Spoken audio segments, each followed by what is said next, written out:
here, just a quick reminder, the microphone on the control panel is located in between the two little screens.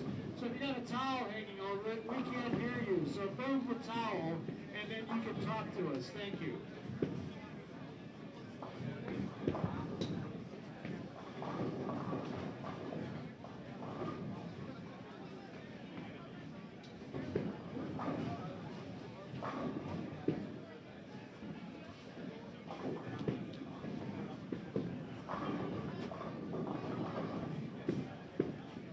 Everybody, with the exceptions of lanes 37 and 38, hold up on your practice.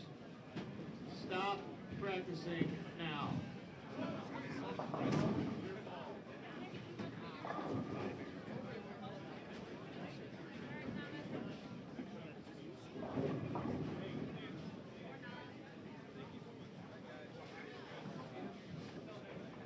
'69 and 70, we will adjust your practice time as well, so stand by.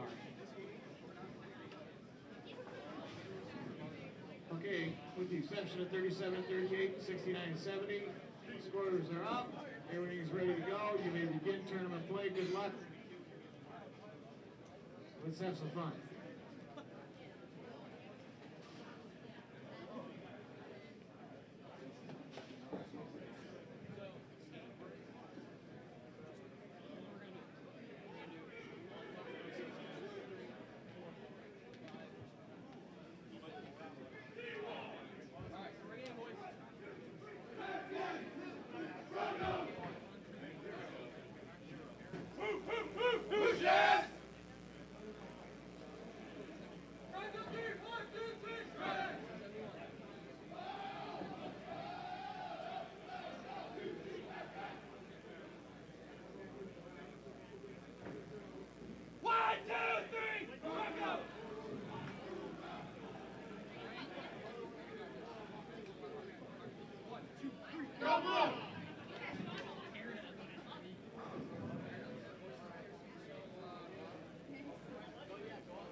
We're going to give you an extra 2 minutes of practice. You can continue practicing.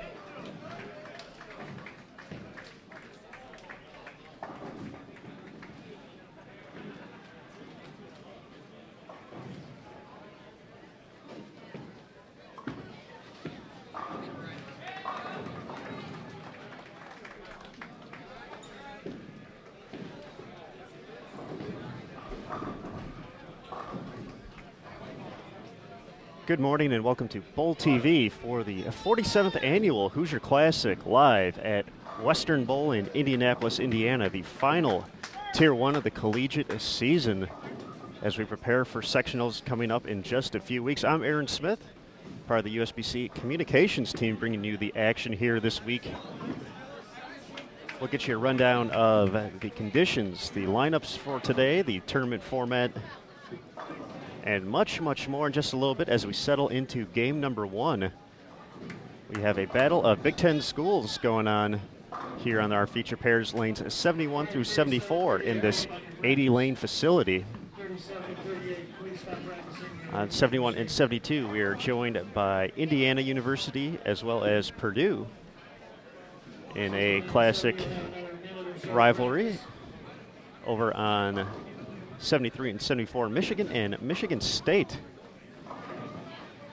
So definitely no love lost between the Wolverines and the Spartans when it comes to sporting events. So should be a great way to kick off this great event, and we'll get a little bit more into details, as we said, in just a little bit. So we're settling in here on Bowl TV, game 1 of 6. Here for the first round of men's qualifying at the Hoosier Classic. Thank you for tuning in to Bowl TV.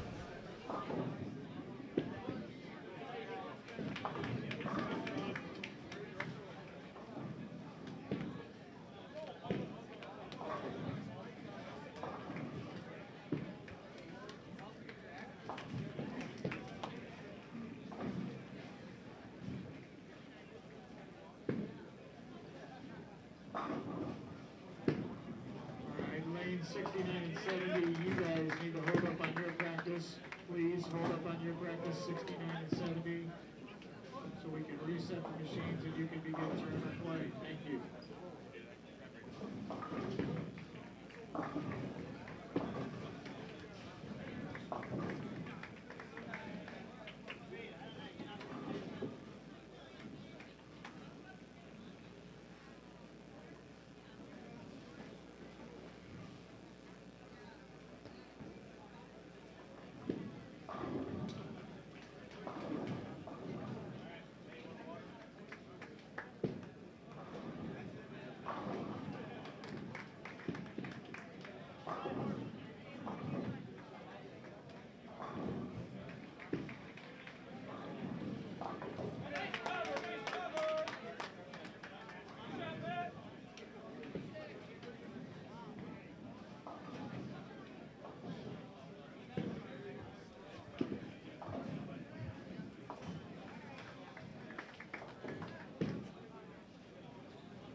All right, folks, we got the cameras adjusted here to hopefully let you see the scoreboards a little bit better. Got rid of some of the extra information at the bottom so we can showcase the scores a little bit better.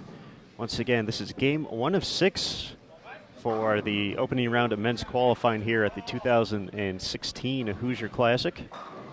Joined by Indiana and Purdue on 71 and 72. Over on 73 and 74, Michigan and Michigan State.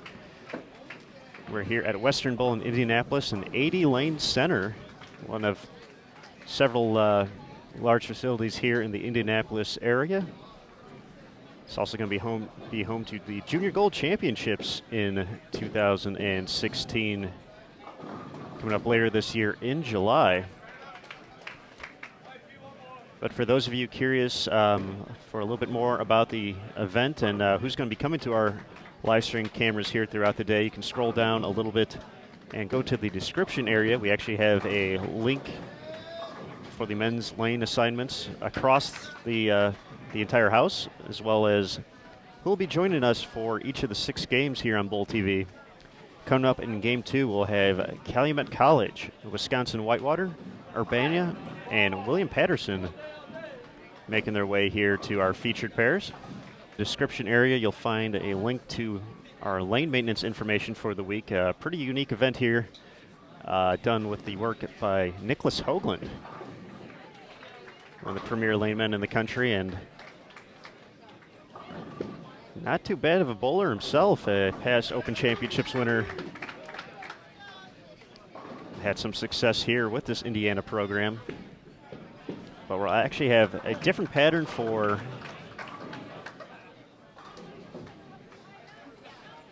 each day of qualifying and a different event for both the men and the women. The women's 6 games of qualifying will be coming up later today, so it's pretty much 24-hour coverage here on Bowl TV. Throughout the course of the day, we'll have the cameras up for pretty much the entire time. We'll only turn them off for a little bit for for an oil break today. Then we'll be back with the women's qualifying in a few hours. But for today's 6 games of qualifying, the men's pattern is 40 feet in length with a volume of 33.65. So that's actually all the information I have, as well as the players, so it's kind of consistent with what they face at sectionals and at the intercollegiate team championships, where they really don't know much about the pattern going in, so they get the bare minimum of information here this week with length and volume, so they can kind of get their game plan going. And of course, one of the big talking points throughout the week leading up, they released a pattern a few days ago, will be a Sunday during the Baker match play on the men's side. We'll see a 55-foot pattern with a 23.5 or 23.85 mils for the volume. So that's it's definitely been a talking point amongst the players already, and the fans as well. So that'll definitely be something to look forward to tomorrow. So you can find that link in the description area below the video. The Hoosier Classic is a 9-game total pinfall event. So we'll bowl 6 today. We'll turn the cameras on bright and early tomorrow morning as well for the final 3 games of men's qualifying before we get into the men's Baker bracket final. When it's all said and done, the top 8 teams for total pinfall for the 9 games will advance. So it's all traditional games like you see here through qualifying.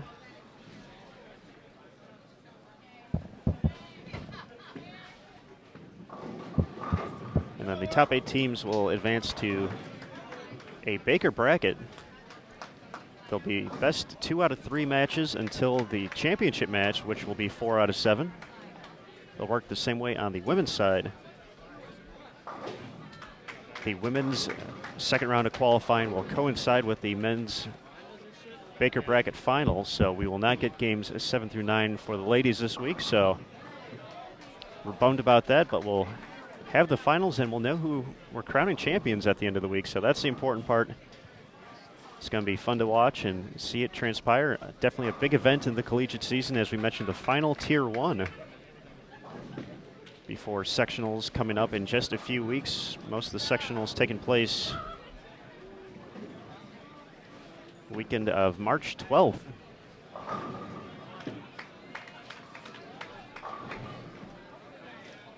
Then after that, we'll know our 16 men's and 16 women's teams advancing to the Intercollegiate Team Championships in Wichita, Kansas in April.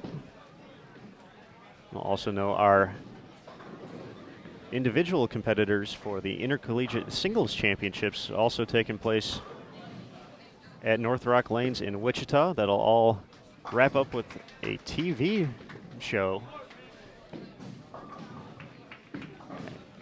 We'll tape them all in one day, and they will be broadcast on CBS Sports Network.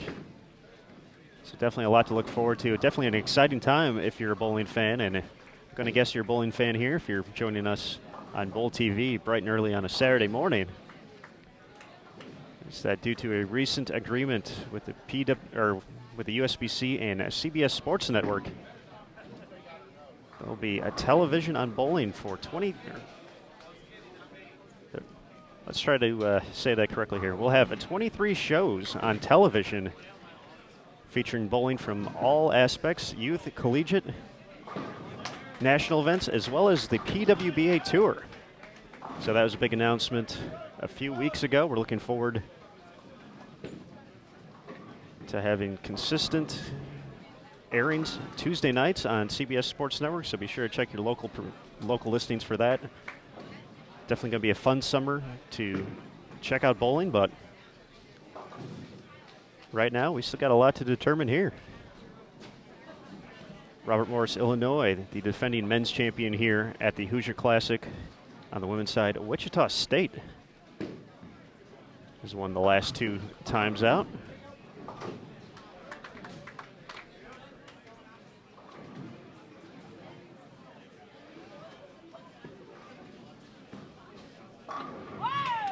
And of course, feel free to share that you're watching Bowl TV on your social media.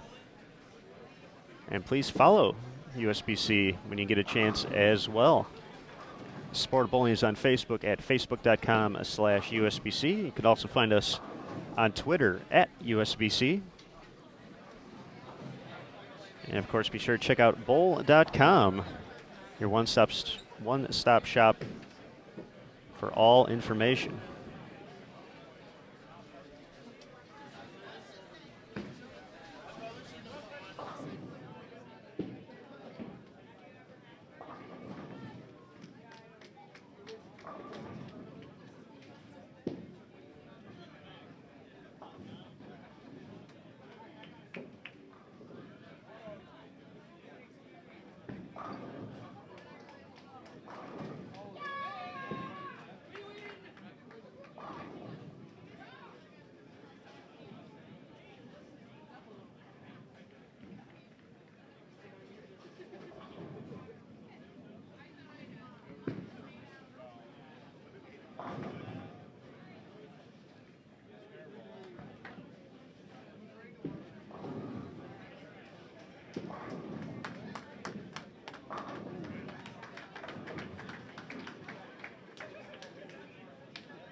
We're hitting the halfway point here in game number 1 of 6 of men's qualifying at the 2016 Hoosier Classic.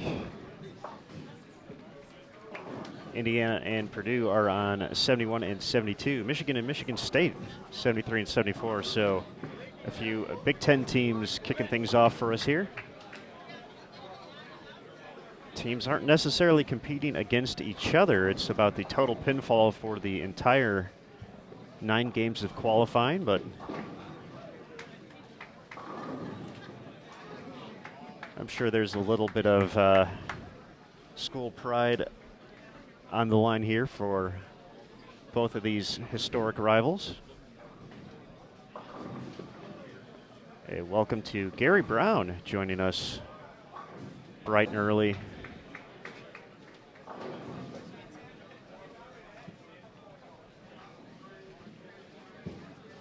Gary was in town a little bit earlier this week.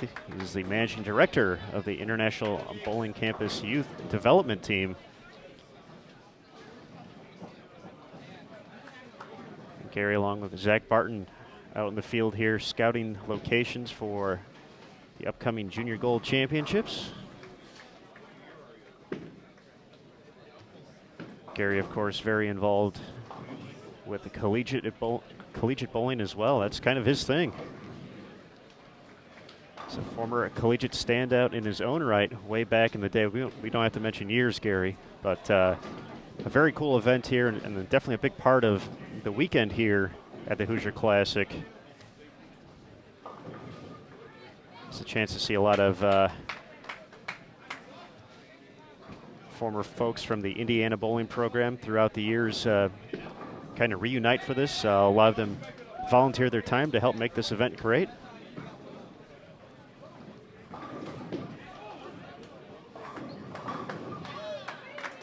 So once again, a big thanks to Bo Shipley and Nick Hoagland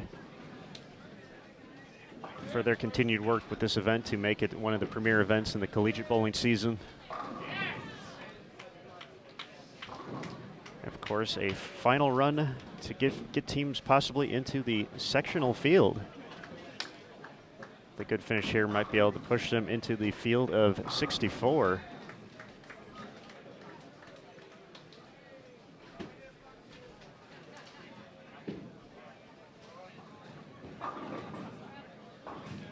There are 4 sectionals throughout the country, so teams don't necessarily all have to travel to the same one, so it's kind of broken up into 4 different regions.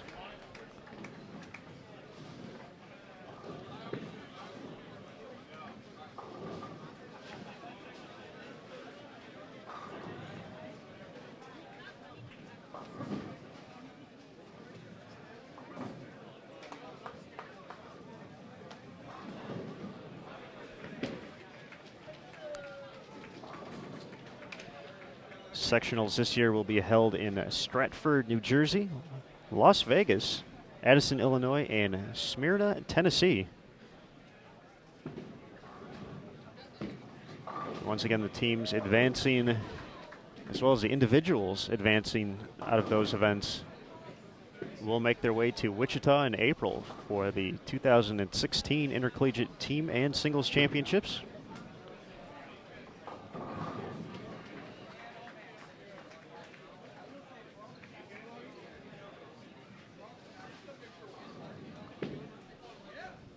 Definitely an exciting time. Last year we saw the Wichita State men and North Carolina A&T women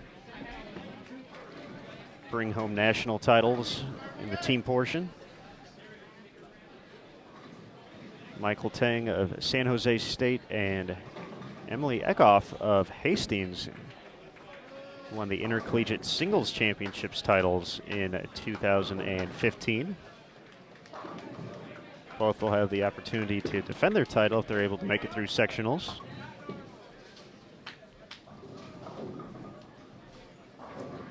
I believe we'll get the opportunity to see San Jose State throughout the day.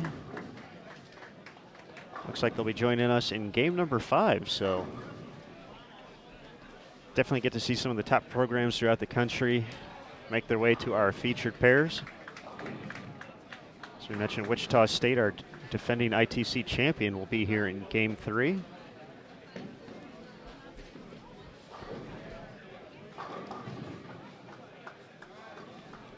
Now, we had a few folks cheering on Weber International already this morning. They'll be here for game number 6 of men's qualifying, so they'll be at the end of today's block.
Michigan and Michigan State wasting no time here in game number 1.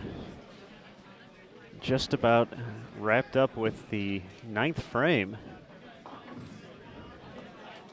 Michigan State unable to convert. 3-4-6-7. So they'll have one open going into the 10th, along with 3 spares and a strike.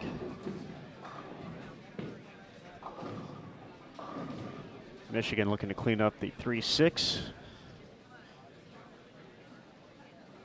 Already working on 2 spares, a strike, and an open. They take care of business, so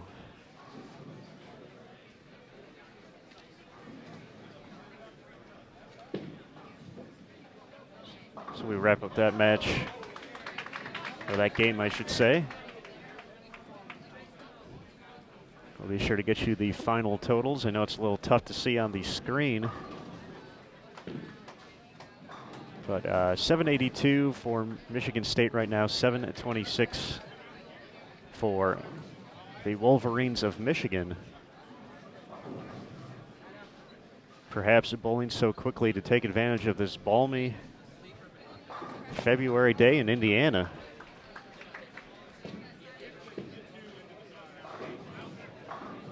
As a former resident of this state, I can say pretty nice weather for the back half of February. Past few days, up in the 50s and 60s, but really, who's going to be outside when you got great competition like this taking place in this fantastic town and host center? The staff here at Western Bowl always very accommodating and have done quite a bit to update the facility as well. It's been a few years since I've covered the Hoosier Classic here on Bowl TV, and definitely looks like a new place.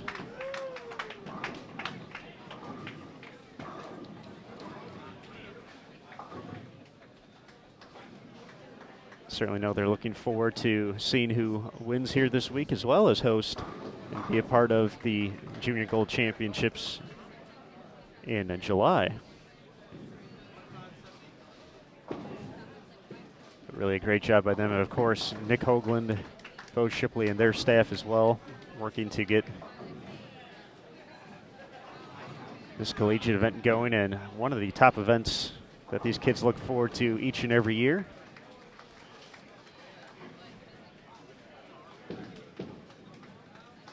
Last night they had a eliminator take place as kind of a warm-up event for everyone who wanted to participate. Usually fills the house.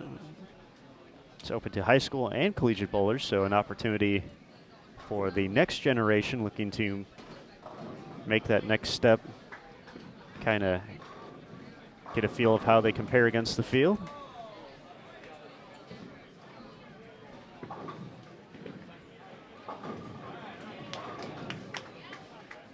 There's also a National Collegiate Bowling Coaches Association meeting that took place yesterday. So the coaches got the opportunity to meet one last time before sectionals kicks off. So again, we mentioned Gary Brown was a part of that. And of course, part of the Michigan State program, standing off to my right now, Carl Nicolai, a big proponent of collegiate bowling and the man responsible for collegebowling.com and all the updating and great stuff that goes on there. So big thanks to them for their continued dedication to the sport.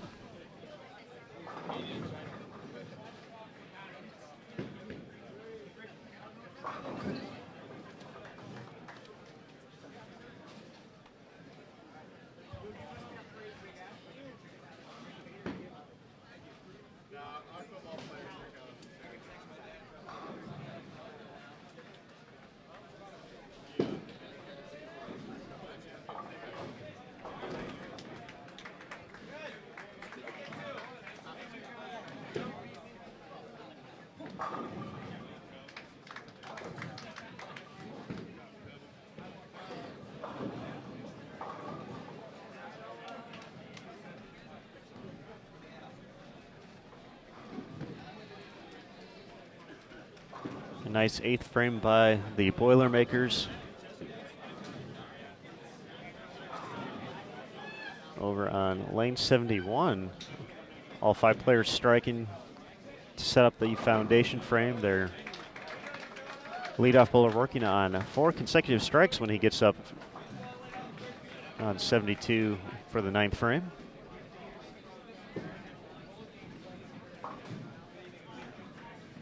A pair of 190s in the books for Michigan State so far. 206 for Michigan's leadoff bowler, who's going to lead the way for the Wolverines.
A few of these Purdue players found success at last week's Trailblazer tournament in Terre Haute, Indiana, as Zach Donor and Zach Weedman led the individuals standings to capture their spots on the all-tournament team at the Trailblazer. Vincennes ended up winning the event on the men's side.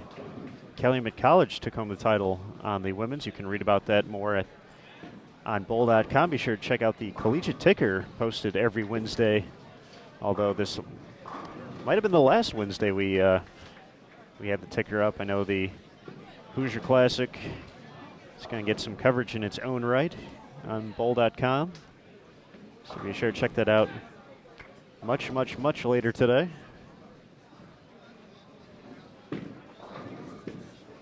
So we'll have a brief recap of today's action.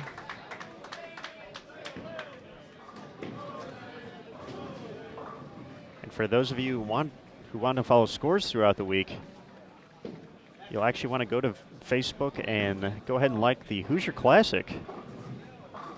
If you go ahead and just type in Hoosier Classic in the search at the top, it should pop right up. They got the logo for the 47th annual Hoosier Classic presented by Columbia 300 as the official logo and their profile picture, and that's where they're going to be posting scores game by game. So be sure to like that page and follow throughout the week.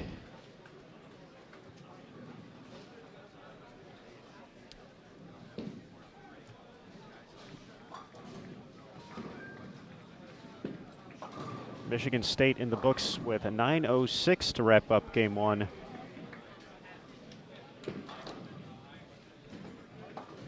If Michigan is unable to convert the 4-pin, they'll be at 8:37.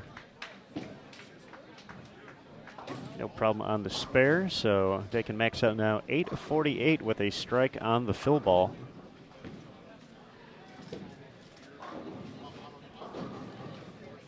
So definitely will be interesting to see how the scoring pace, plays out this week. Once again, the competitors and coaches alike only privy to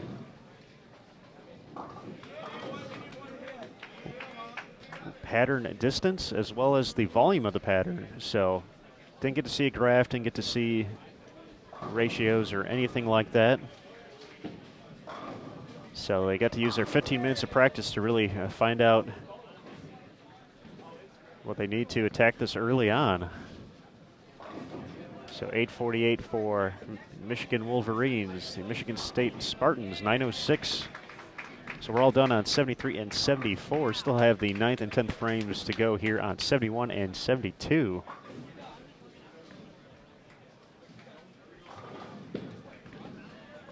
So Urbana and William Paterson will be up next on 73 and 74. As soon as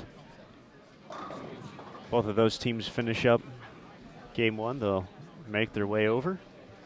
Both of them not too far either, both in the 10th frame, so it shouldn't be too long on 73 and 74. They're actually on some of the pairs to our right. We don't have many here on the high end of the house, but so they will be over in a jiff. Calumet College and Wisconsin-Whitewater will be up next on 71 and 72 as soon as Purdue and Indiana complete their game.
.839 for Purdue as they get ready to kick off the 10th frame. 7:41 for Indiana.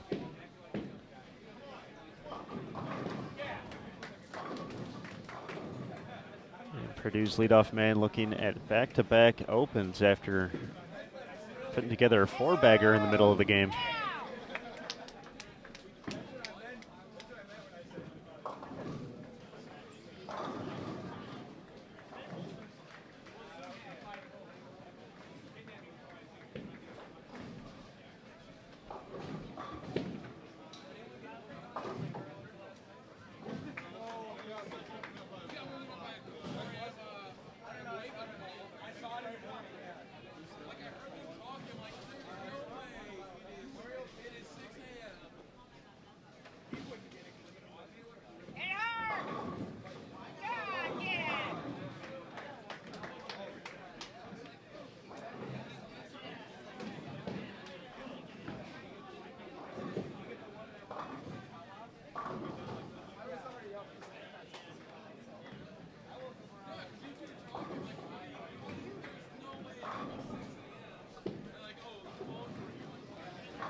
Big double in the 10th from Purdue's second bowler gives him 5 in a row. He can finish off this game at 224. So it looks like the Boilermakers are going to make a substitution here, get another player a look here. Definitely a good move in the coach's playbook, and Scott Savage, definitely one of the top coaches in the country, heading the Purdue program.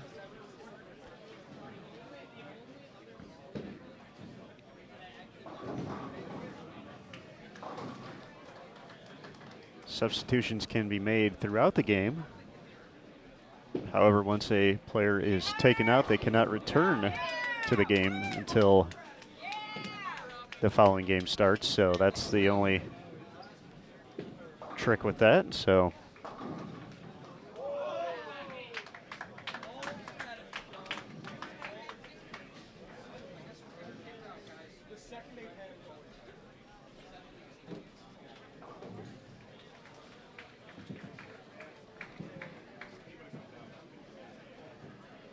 Urbana looks like they're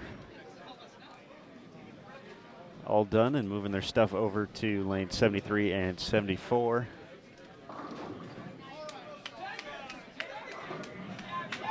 William Paterson just about done as well, so hopefully game 2 will be underway briefly here.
So Purdue's going to pace the field here for at least our featured pairs here in game 1.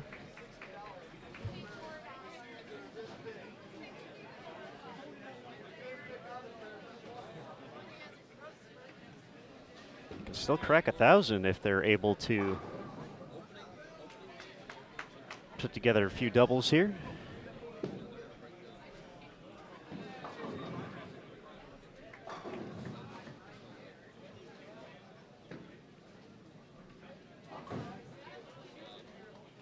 So they'll actually put them under the mark now, but still going to be right around even for the first game. Once again, it'll be interesting to kind of see how the scoring pace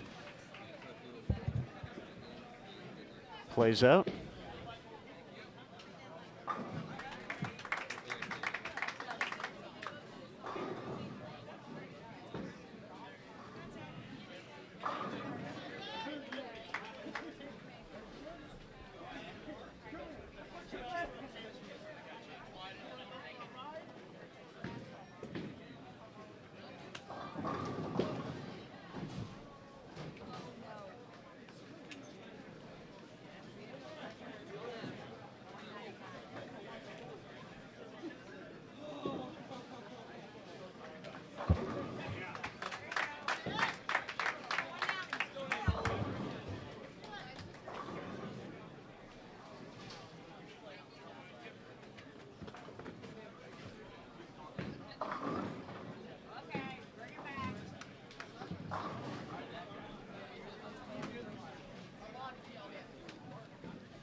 One more strike, Purdue can get to 992 for the opener. IU with one ball left to go can max out at 886.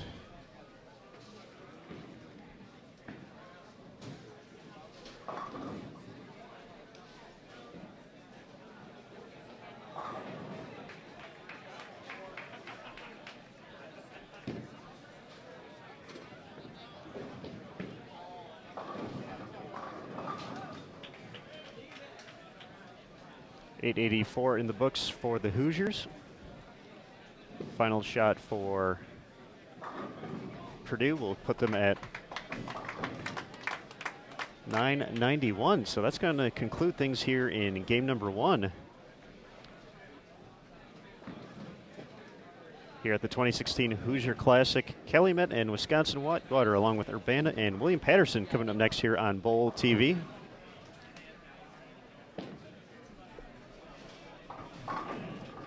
So we'll be right back with game 2.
All right, already going on 73 and 74. Still waiting for Calumet to arrive on 71 and 72, and we see the Team Fa sign up there by the good folks at Urbana.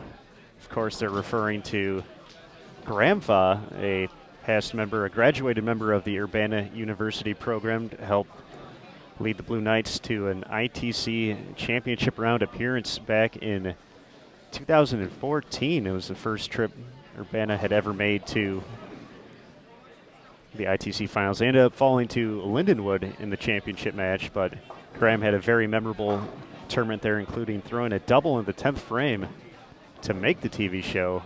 Of course, Graham has moved on to bigger and better things, now part of the PBA Tour and also part of the stepladder finals at the PBA Players Championship. So these players remembering Graham and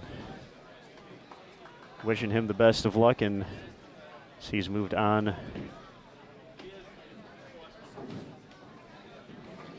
to the next level of the sport, and hopefully some of these guys thinking the same thing down the road.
All right, Calumet and Wisconsin-Whitewater now underway for Game 2 of 6 here at the 2016 Hoosier Classic, presented by Columbia 300.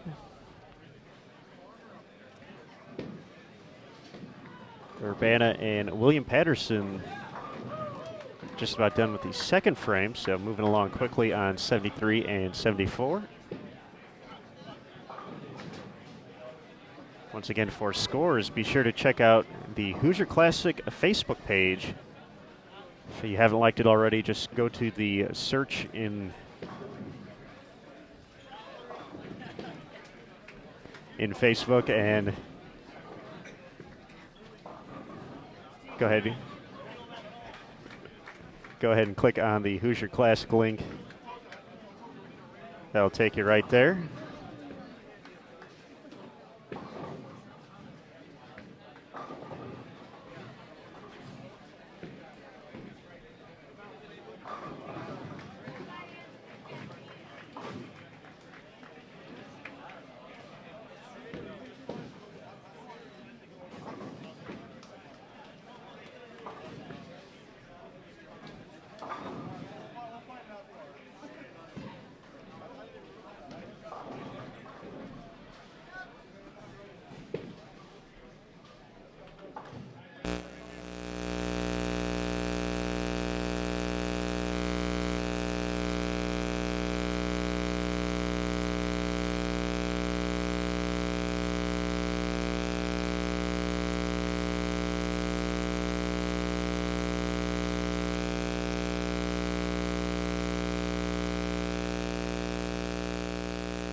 Definitely seeing some different angles of attack here at this 40-foot pattern.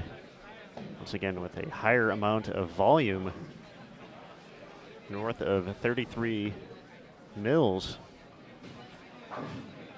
So we saw Purdue attacking the lanes a little bit further inside over on 71 and 72.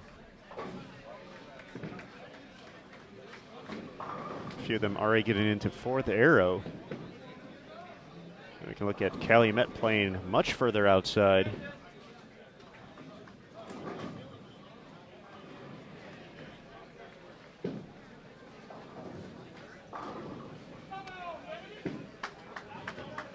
So it'll be interesting to see how the pairs break down throughout the course of the day. Of course, players move, and players and teams move game to game. So no practice once you start the next game. Just got to go in and really attempt to figure out what what happened in game one and go from there.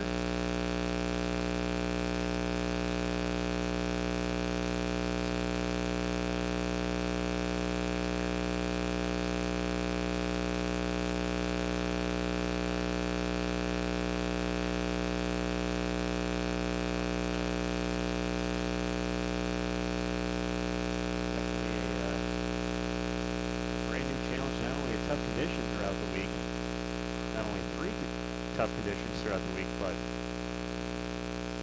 you only get really the one time to get the idea of what the pattern is giving you with practice. So it's definitely a well-earned trip to the top 8 if you make it there.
All right, folks, hopefully the audio issue is resolved now and no more buzzing, but do appreciate Hunter mentioning that in the chat room. Fortunately, with the microphones on, really can't listen to the live stream at the same time as it's going on. So if that happens again, please let us know in the chat room, and we'll see what we can do to get it fixed. But it sounds like we're back in business here. Game 2 of 6 of the opening day here at the 2016 Hoosier Classic. We are at Western Bowl in Indianapolis, Indiana, an 80-lane facility. Once again, a big thanks to their staff for making this event one the kids look forward to each and every year. And of course, the tournament staff led by Bo Shipley and Nick Hoagland, and their staff of volunteers really putting in the work to make this a very special event for these kids. As mentioned, for some of the seniors here, this might be their last chance to experience collegiate bowling if their team does not advance to the sectionals.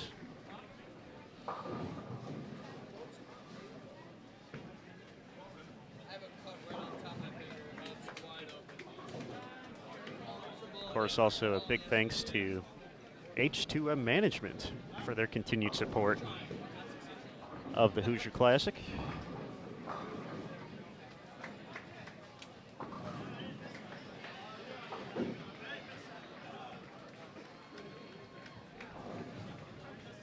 Urbana and William Paterson already hitting the halfway point of Game 2. Calumet College and Wisconsin-Whitewater started a little bit later, so they're a few frames behind right now, trying to figure out this 40-foot pattern. A few opens on each side so far, so no one really settling in just yet.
Once again, a big thanks to everyone for joining us here on Bowl TV for the 2016 Hoosier Classic here at Western Bowl in Indianapolis, Indiana.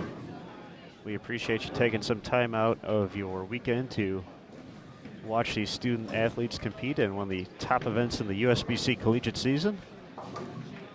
And I'm sure they appreciate it as well. If you want to get a look at who's coming up next, be sure to visit the description area below the video on YouTube, and you'll find a list of Game 1 through Game 6 for who will be featured on our main pairs, lanes 71 through 74 here at the 80-lane Western Bowl. We also have in case the day. Why, so I'll go ahead and read that off now. The information regarding lane maintenance at the Hoosier Classic is designed to give coaches and competitors a general idea of the playing conditions they will encounter. In preparation for the events to be faced at sectionals and nationals, the intercollegiate team and singles championships, the lane pattern ratio, data, conditioner, drop, brush, and graph will not be provided.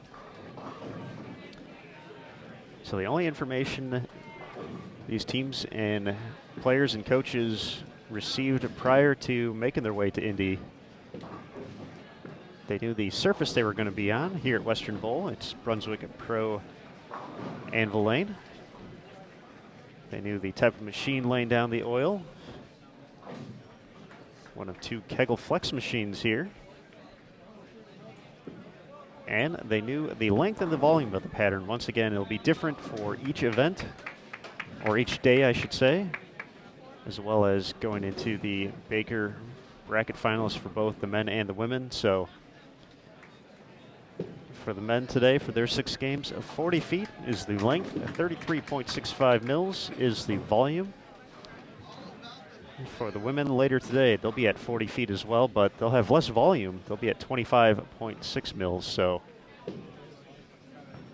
for the ladies, they really can't even come in and watch and see what or how the pattern plays, because it's going to be completely different.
Both teams still treading as Calumet and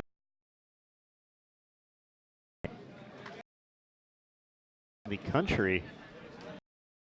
ABA Crimson Wave definitely 4 for 4.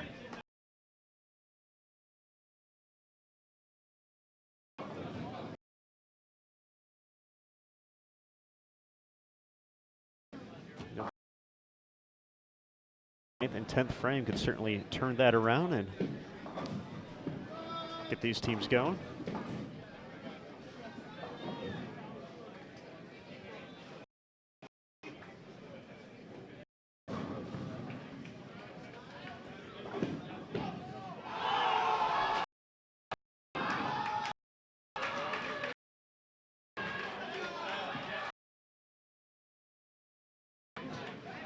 On 77 and 78, out of viewing range of the cameras as the crowds go crazy.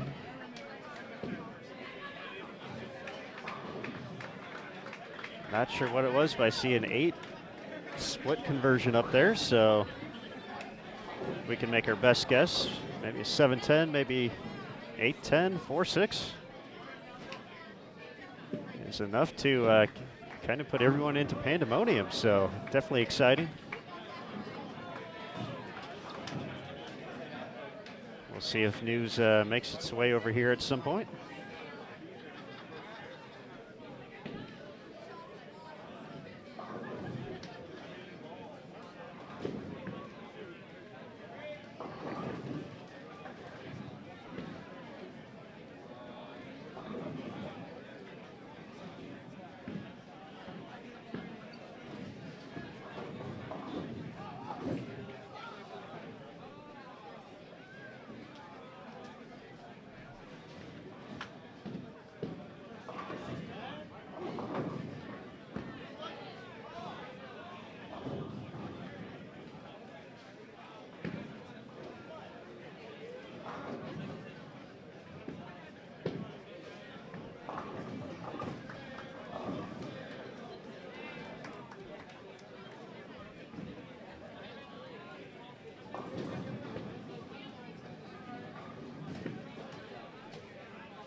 Matt Kuba of Calumet connecting for his 5th consecutive strike up on lane 72.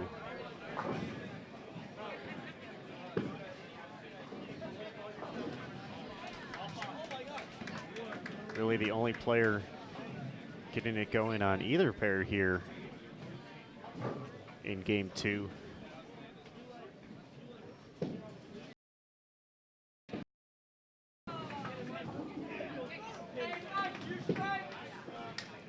A nice, the Crimson.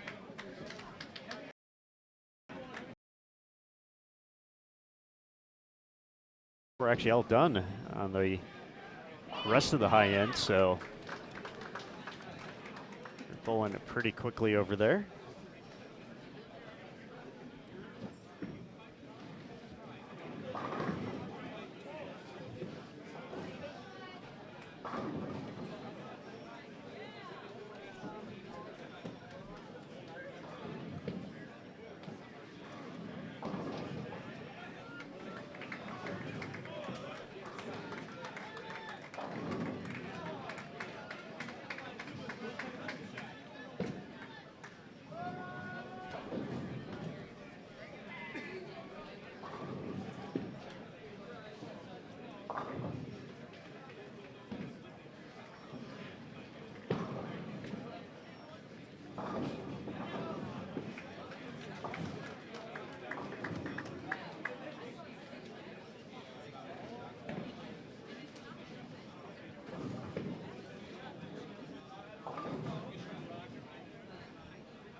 Getting ready for the 10th frame. Urbana is sitting at 798.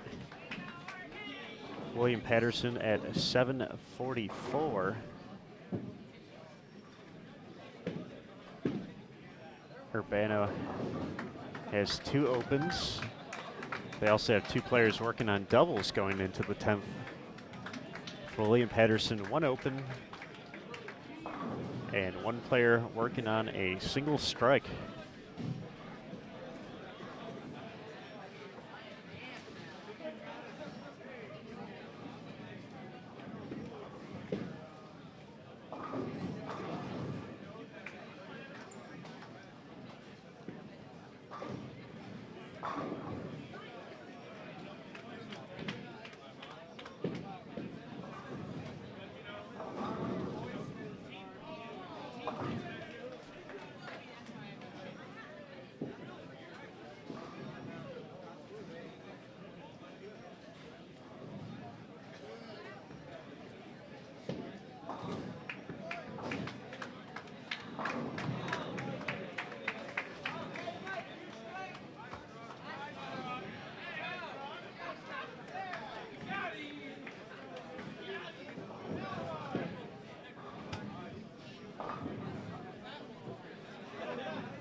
Just a reminder, coming up next to our featured pairs on 71 and 72, we will have Wichita State, our defending intercollegiate team championships titleist. They'll be joined by Midland University, and over on 73 and 74, we'll have Ohio State and Vincennes.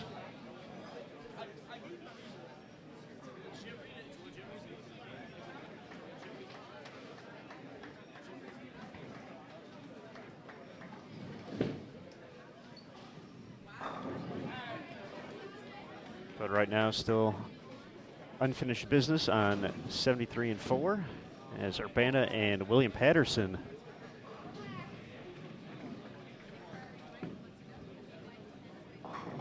are getting their final few shots in.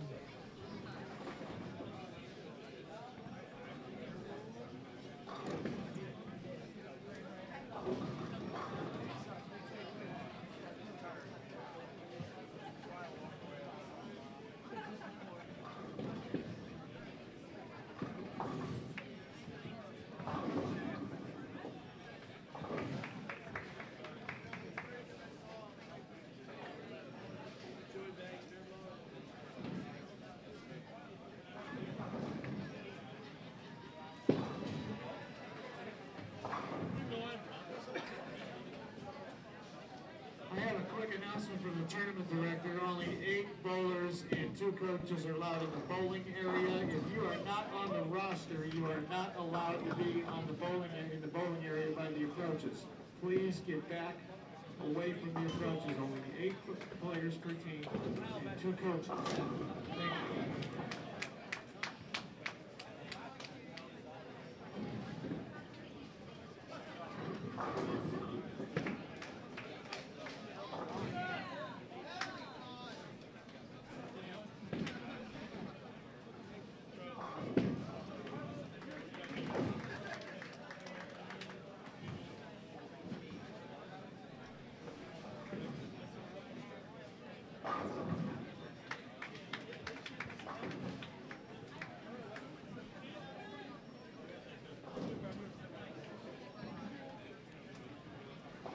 One final push for Team Fa by Urbana University as the Blue Knights will be cheering on their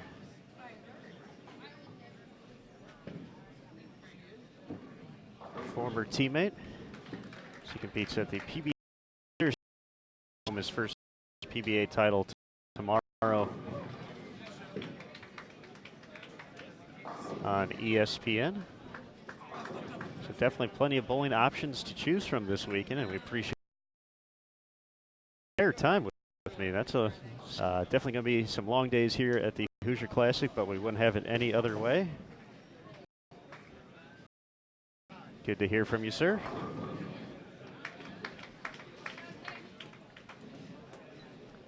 Strong 9th frame from Wisconsin-Whitewater, 4 out of 5 strikes.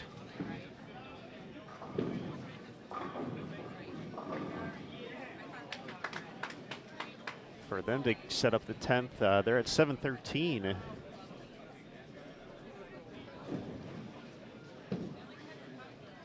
Calumet College already ahead of that pace. Okay, we're getting the first game scores posted on the screens here at the counter. They're also available online on the Hoosier Classic Facebook page.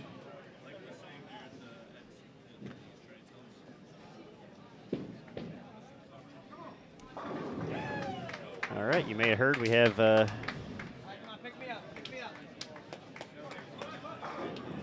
sounds like we have standings after one game available now online.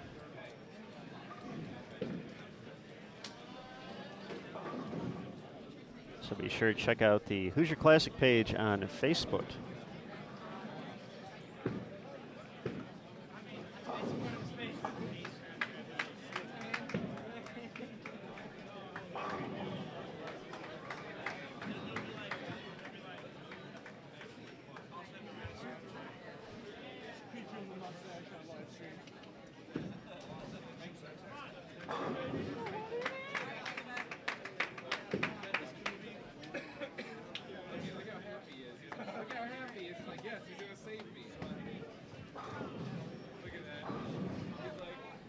So it looks like scores pretty low through the first game. Only 2 teams plus. Weber International leading the way with 1,008. Urbana with 1,000 on the nose. Other teams in the top 8. St. Francis of Joliet, 995 in third. Purdue, who we saw, sitting fourth with 991. Midland, who will be joining us in just a moment, they were at 987. Wisconsin-Whitewater in sixth with 965, 5 pins behind them at Calumet. Looks like Calumet's going to go ahead of them here. They were seventh with 960, and they were tied with Ohio State for that final spot. Another team we'll see next game at 960. So definitely a little bit lower scoring pace here in the early going. That's to be expected. Once again, teams only had the length of the pattern and the volume coming into today's play before they got 15 minutes of practice. So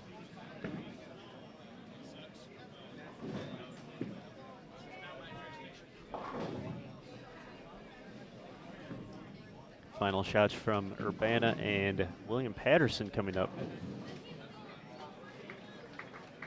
Urbana looks like they're at 926. So they're going to fall off the pace that they had posted in the first game. William Paterson can still get to 919 with 2 more strikes.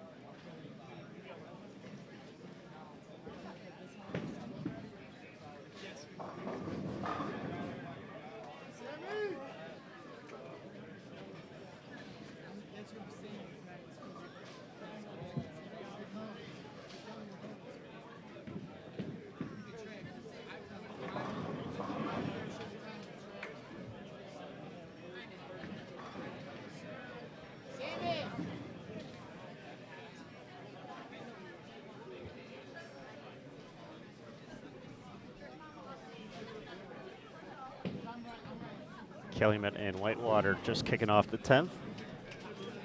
Final shot for William Paterson.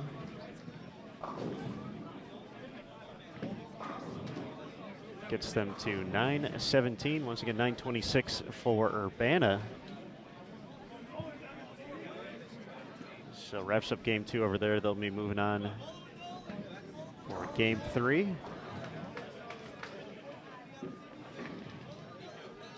Ohio State and Vincennes making their way next to 73 and 74.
Both Calumet and Whitewater can really make up some ground here in the 10th.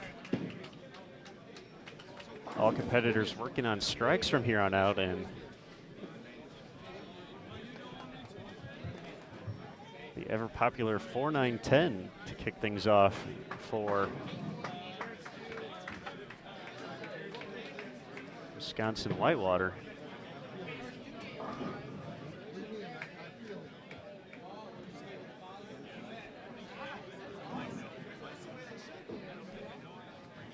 Once again, big thanks to everyone for joining us here on Bowl TV for the 2016 Hoosier Classic. It's the 47th running of this great event. We're looking forward to 47 more.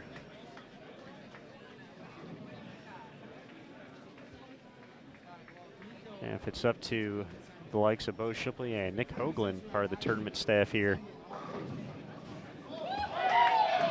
as the 4-9-10 is covered. Very nice. But the great tournament staff here and all the volunteers really make this such an awesome event. And definitely a great send-off if this is the end of the collegiate season for some of these teams and players.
Midland and Wichita State already have made their way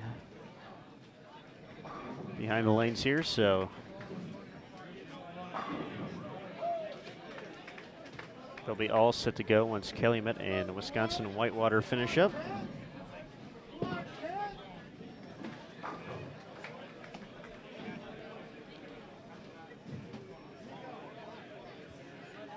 Vincennes already in attendance on 73 and 4. Ohio State just making their way to the party, so they're going to be starting up pretty soon on 73 and 4.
So we get to our final bowlers here in game number 2 for Calumet and Wisconsin-Whitewater.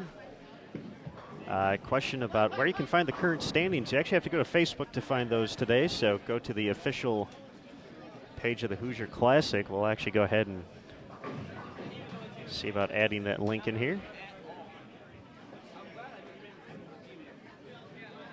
But if you go to the search on Facebook and just click Hoosier Classic, or type in Hoosier Classic, you'll see the tournament logo with the 47th running of the event.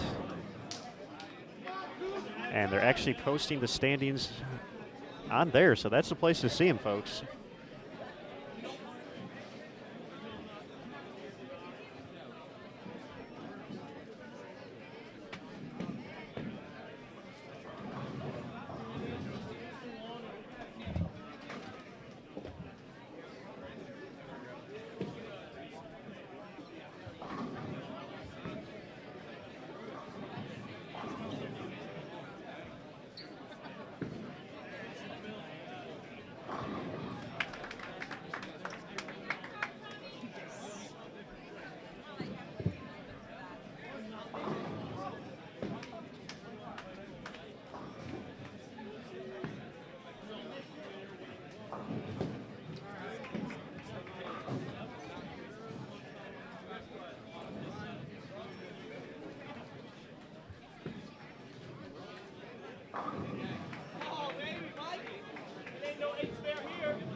Calumet can still get to 985 with 2 more strikes. Best Wisconsin-Whitewater can finish with is 918 after a double in the 10th by Nick Crummel.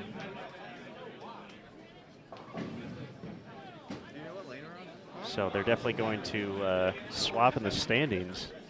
Once again, pretty low scoring pace after first game. Only 2 teams average 200 or better, with Weber International leading the way at 1,008. So scores low early on. We'll see how they transition and open up.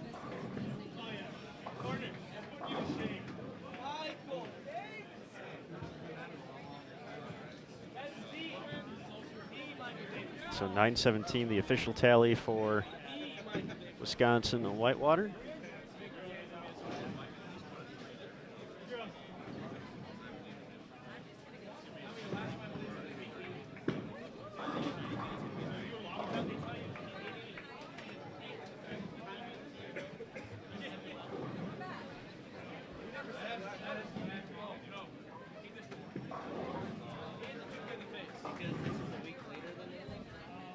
Make it 981 for Calumet. So game 2 officially wrapped up here on Bowl TV.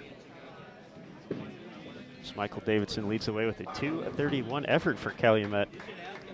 We're going to transition to game 3 pretty quickly here with Wichita State and Midland joining Ohio State and Vincennes, who've already kicked things off.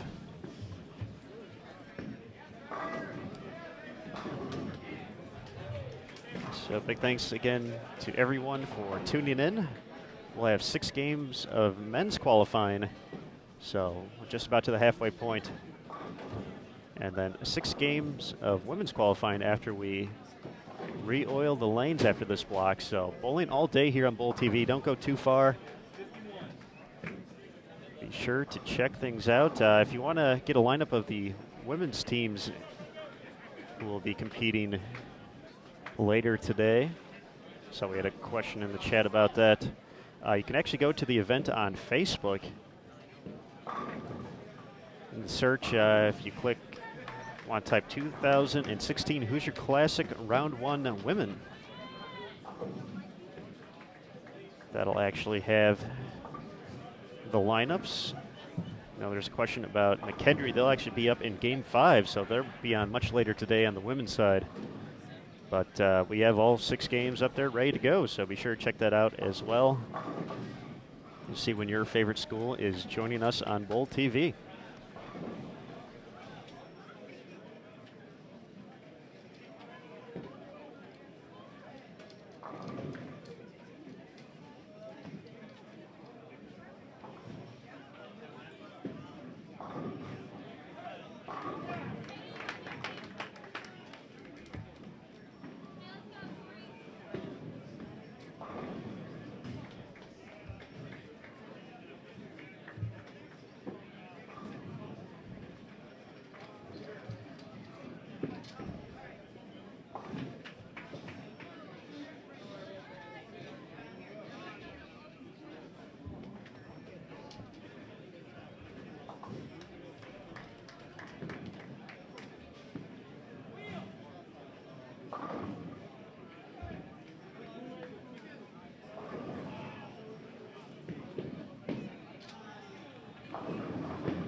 All right, folks, we're starting to move along here. Game number 3 of 6 for the opening round of men's qualifying at the 2016 Hoosier Classic, the 47th running of the event. Brought to you by Columbia 300 and H2M Management.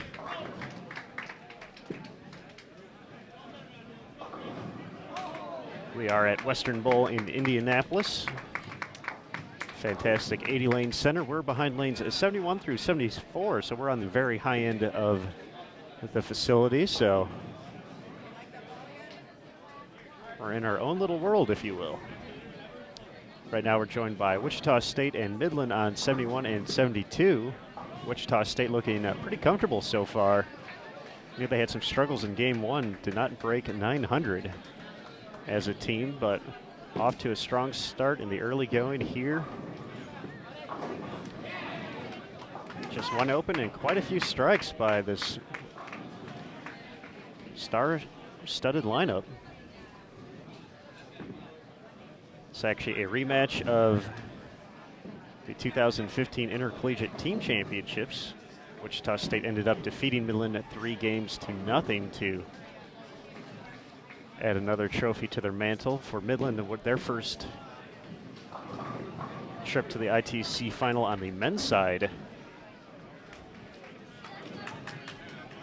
They have Perry Crowell watching over today. Perry,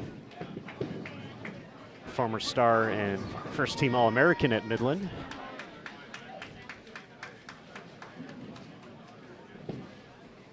Perry also had a runner-up finish at the Intercollegiate Singles Championships back in 2014.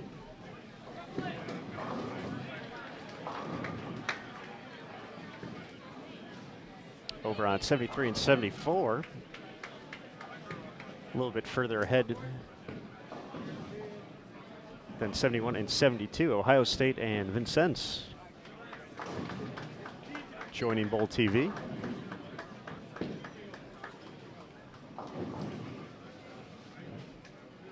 Vincennes has been coached for quite a while by Gary Sparks.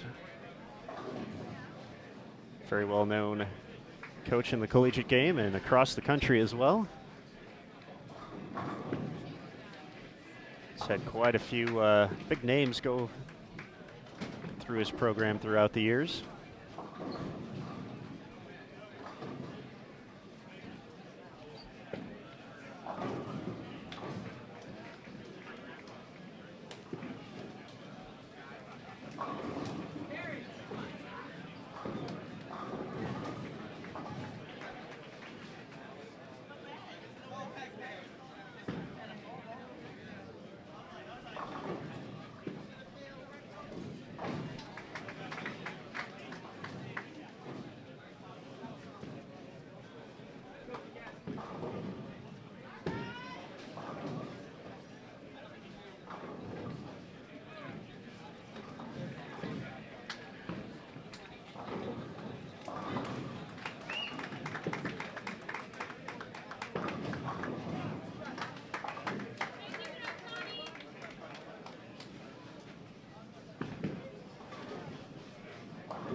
Once again, for standings, be sure to check out the Hoosier Classic Facebook page as they're updating as soon as they get everything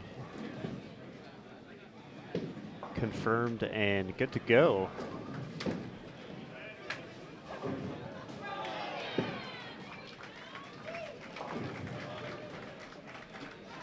Also have individual standings through the first game. Cannon Osley of Culver Stockton leading the way with 257. Will Boston of Vincennes tossed a 255 to kick things off. David McManus of St. Francis Joliet fired a 252. Calumet's Michael Davidson, 246, sitting in fourth.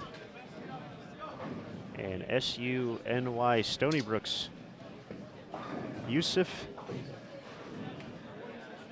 Elam shot 245 to round out the top five. Kyler McDonald of Ohio State, currently on our featured pair.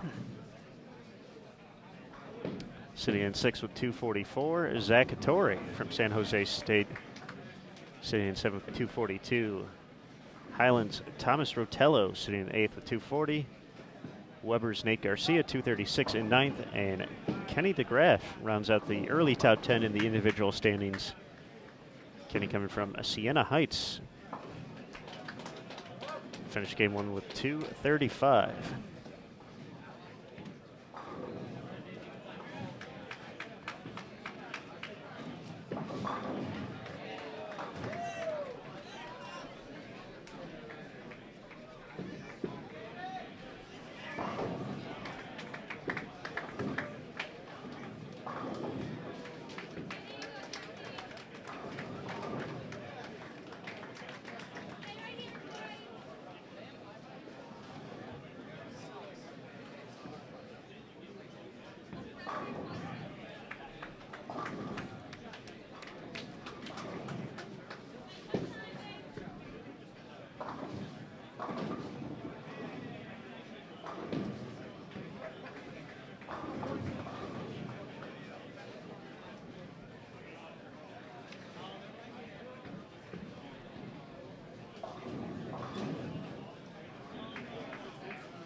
Wichita State anchor A.J. Chapman delivers his fifth consecutive strike to start game number 3 for the Shockers. We saw A.J. recently at the 2016 USBC Team USA trials. A.J. earned a spot on Team USA and ended up finishing third at the U.S. Amateur Championships as well.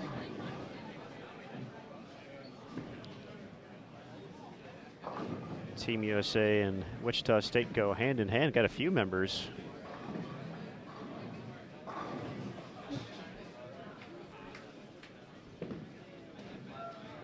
Including Wesley Lowe and Brandon Biondo on the junior team.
Make it 7 for 7 for A.J. Chapman of Wichita State.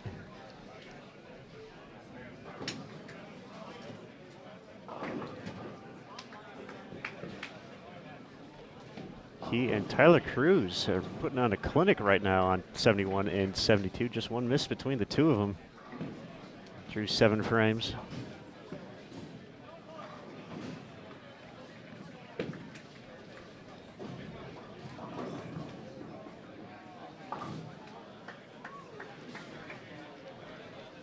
Seems like moving left is going to be the move here on this pattern, which is to be expected with most patterns, but maybe a little bit earlier than some folks would have thought. A lot of volume with this 40-foot pattern, 33.65 mils.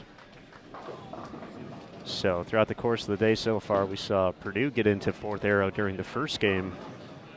We saw Calumet and Wisconsin-Whitewater kind of start further right in game 2.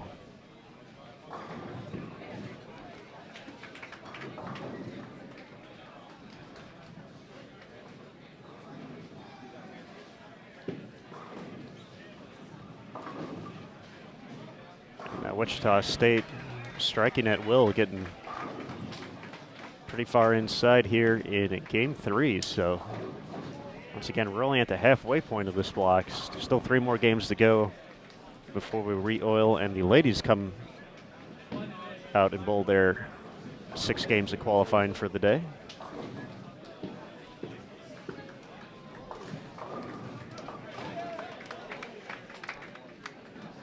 They'll all be featured live right here on Bowl TV, so if you need to run out and take care of some chores on the weekend, more than likely Bowl TV will still be on by the time you get back, so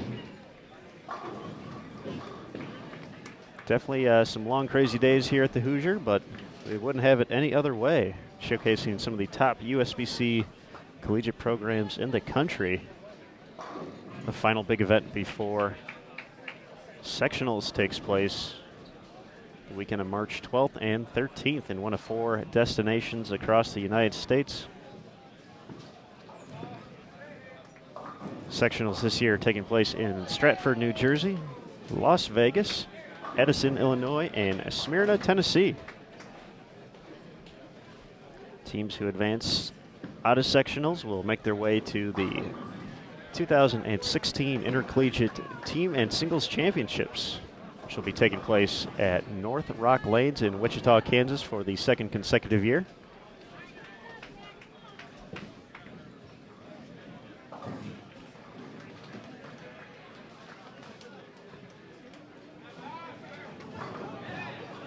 And of course, those final matches will be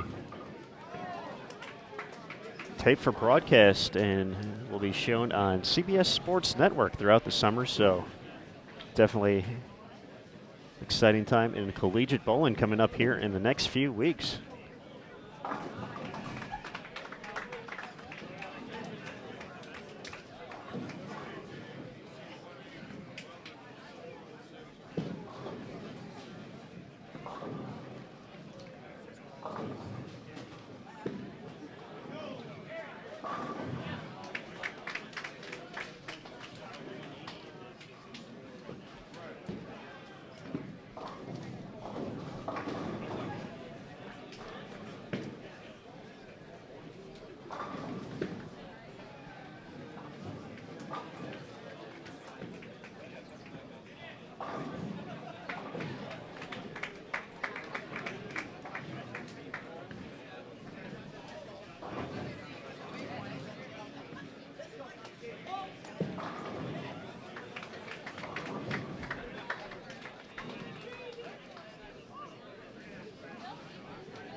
Midland really liking laying 71. Haven't missed in the last 2 times up there. Putting up a perfect 6th and 8th frame. Unfortunately for the Warriors, unable to strike in the 7th and make any doubles out of it.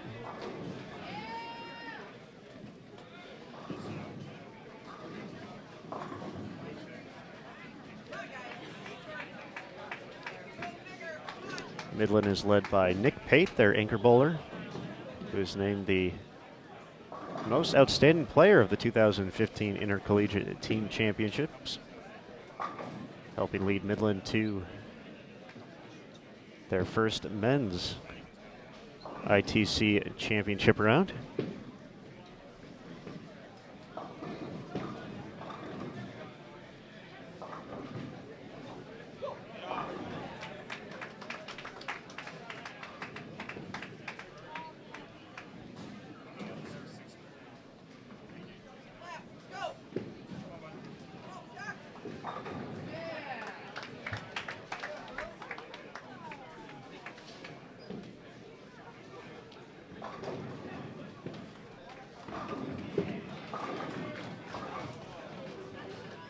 A.J. Chapman's run of strikes ends at 7.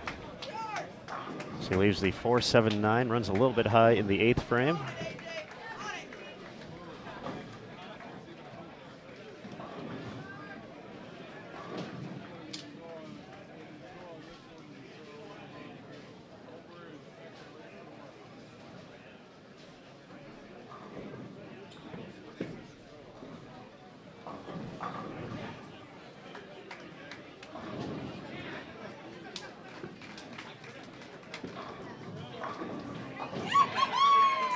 And the nice conversion from Chapman to stay clean.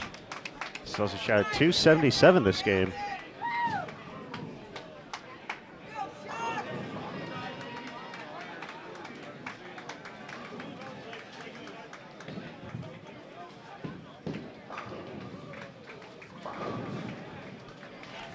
All right, looks like scores are updated through 2 games on the Hoosier Classic Facebook page. Weber International leading the way through 2 with a 21-85 total. Midland, who we currently have on our featured pair, is in second with a 20-44. Vincennes, 1 pair over, 20-26. Those are our only.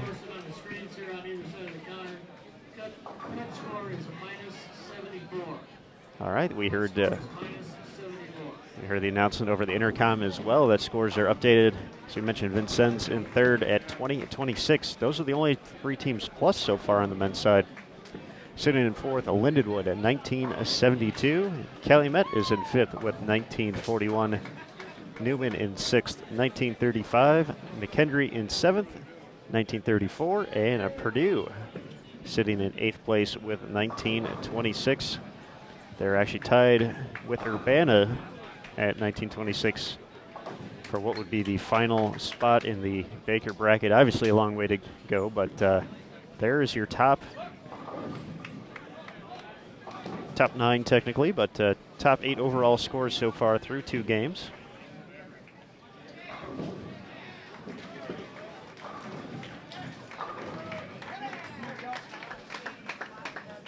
Individually, Vincennes Will Boston comes back with another 250 after starting with 255. Bowls 254 in game 2 for a 509 total, averaging more than 250. Weber International's Andrew Anderson sitting in second with 503. Calumet's Michael Davidson in third, 477. Clark's Austin Capel is in fourth with 476. Another member, or excuse me, Casey Maxted of Midland University is in fifth with a 472. Another Weber International player in the top 10, Nate Garcia, 467 in sixth. Midland's Nick Pate, 459 in seventh. McKendree's Riley Smith is eighth at 457. UNLV's Dallas Leong sitting in ninth with 453, and rounding out the top 10, St. Francis Joliet's Shane Matchkick. Might have mispronounced that. Sorry, Shane. running out the top 10 with 446. So once again, you can find these on Facebook at the Hoosier Classic page. So there's your updated standings through 2. Gotta imagine Wichita State's going to make a pretty big jump here. With the way this game is shaping up.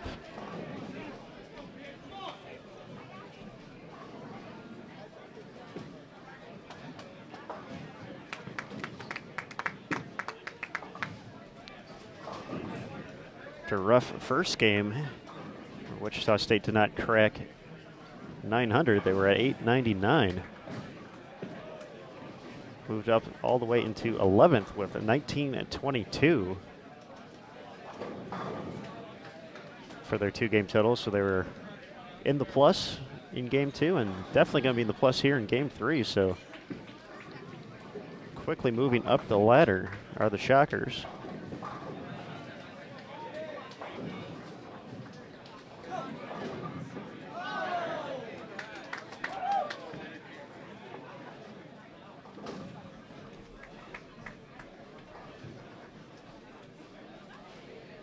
Once again with the tournament format, 9 games of qualifying over the course of 2 days. All traditional games, so no Baker until we get to match play. The top 8 teams in the field.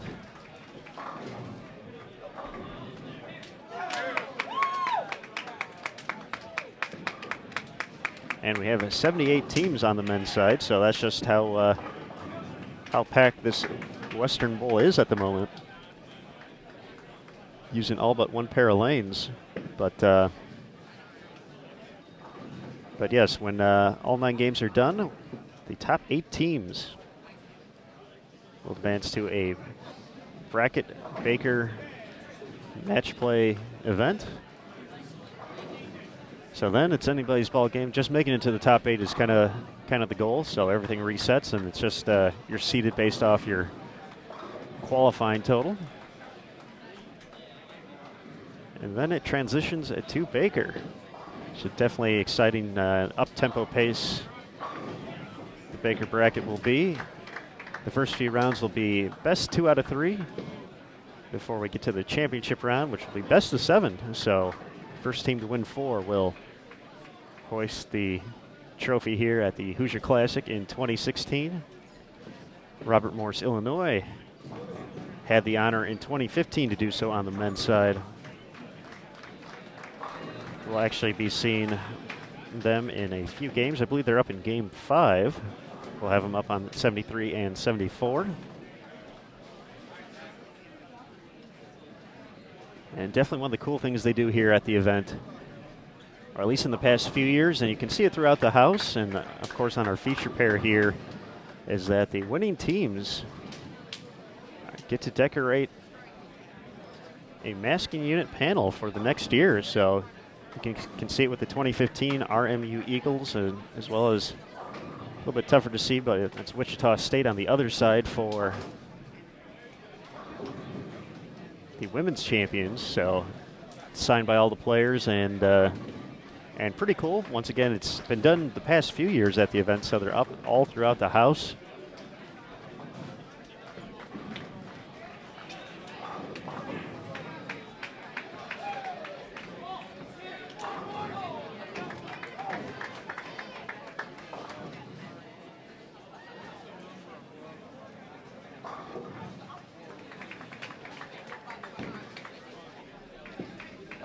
As we get ready for the 10th frame on both pairs.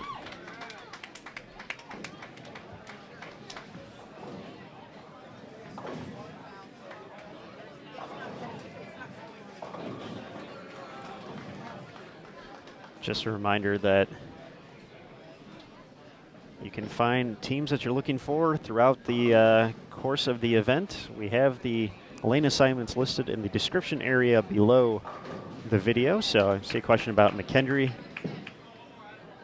Appears the McKendree men will be bowling on lanes 71 and 72 in the final game of men's qualifying. So that'll be game 6. We're at the end of game 3 right now. And we also have a link to the complete lane assignments if you happen to be in the Indianapolis area and would like to visit Western Bowl and check out the top collegiate bowlers in the country. See where your favorite teams are at and check them out throughout the entire center. We've got a link for that as well, so be sure to check those out. And of course, later today when we're all said and done, we'll have a brief recap of today's action on bowl.com, your one-stop shop for everything bowling.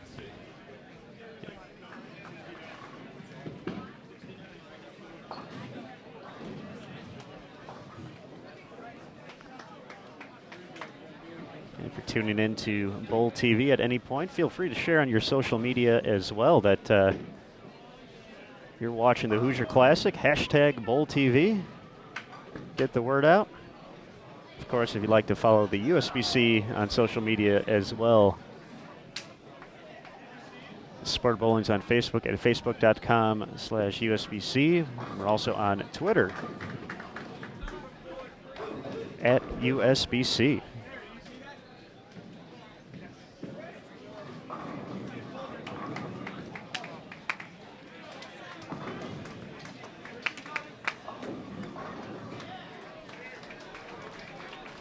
Scoring pace definitely picking up in game number 3 compared to what we saw in games 1 and 2. So we hadn't seen a team go plus yet, so we're going to see a few teams make a possible run at it.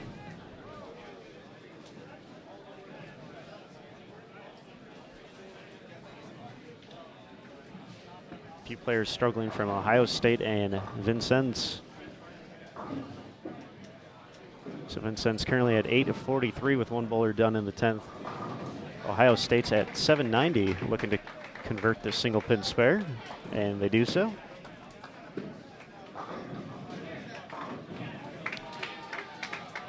Wichita State is already at 971, so they're going to go well above the 1,000 mark. Just a matter of what. Midland is at 900 on the nose with a strike recorded. Working on a few doubles as well.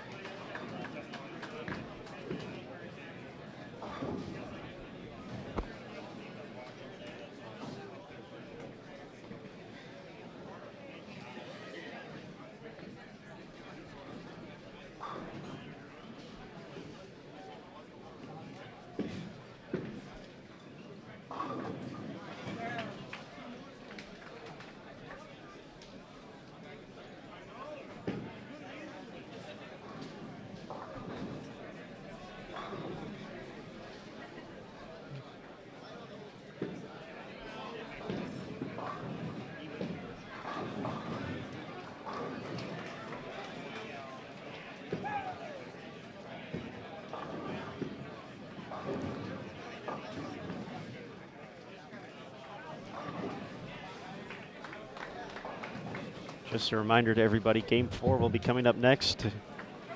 As soon as the teams get to the finish up Game 3 and get to their pair, we'll start them up. So we'll have Notre Dame, Ohio, and Davenport joining us on 71 and 72.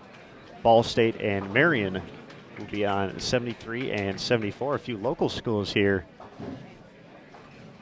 the central Indiana area. Marian located in Indianapolis. Ball State not too far away in Muncie, Indiana. So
So Wichita State still has 11:23 out there. Vincennes leaves half the deck on the lane there on 73, but take them when you can get them. 4 in a row, can still shoot 248.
Nice 248 finish for Vincennes' Tyler Perry.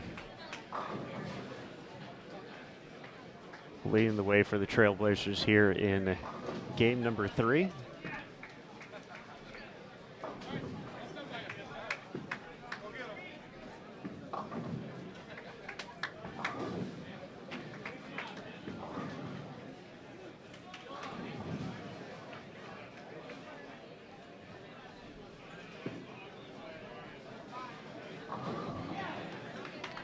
Wichita State's Tyler Cruz still has 250s out there. Getting ready for his first shot of the 10th.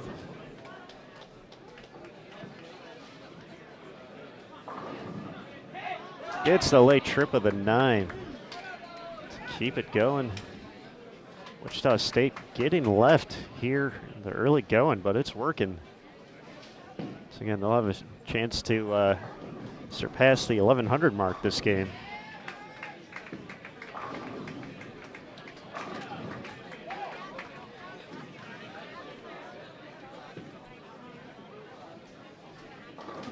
Nick Pate can still get to 244 and get Midland to 1037 with 3 more strikes. They'll be stepping up in just a moment.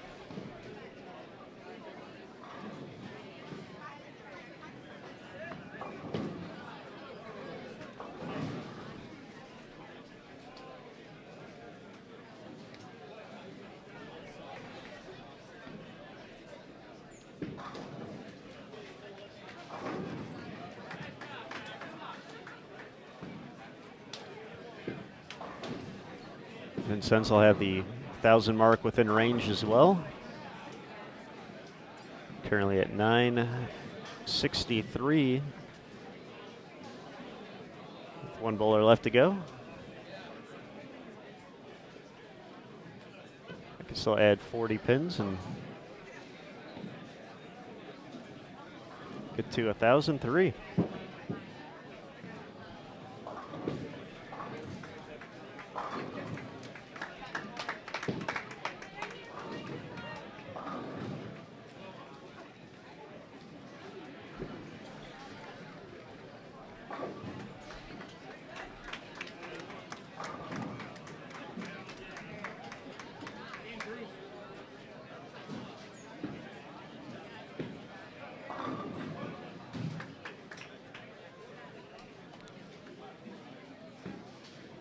So the open of the 10th from Midland's Pate will give him 211 and 1,004 for the Warriors as they finish up game 3. Here's A.J. Chapman.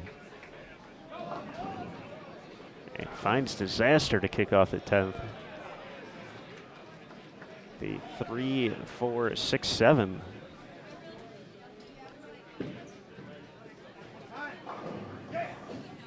Definitely makeable, but definitely a challenge here.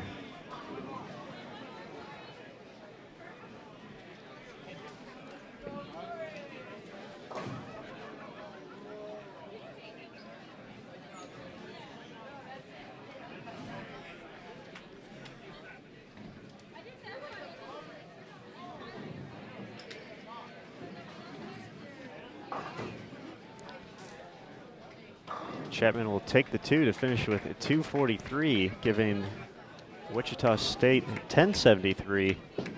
So the biggest game of the day we've seen so far here on Bowl TV. Wichita State definitely left some pins out there. 2 opens in the 10th frame.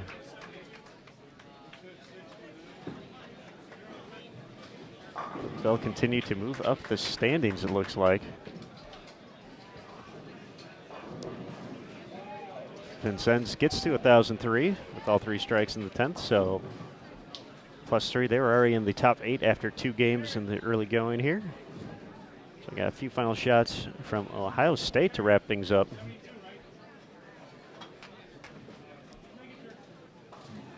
They can still get to 945 with 2 more strikes.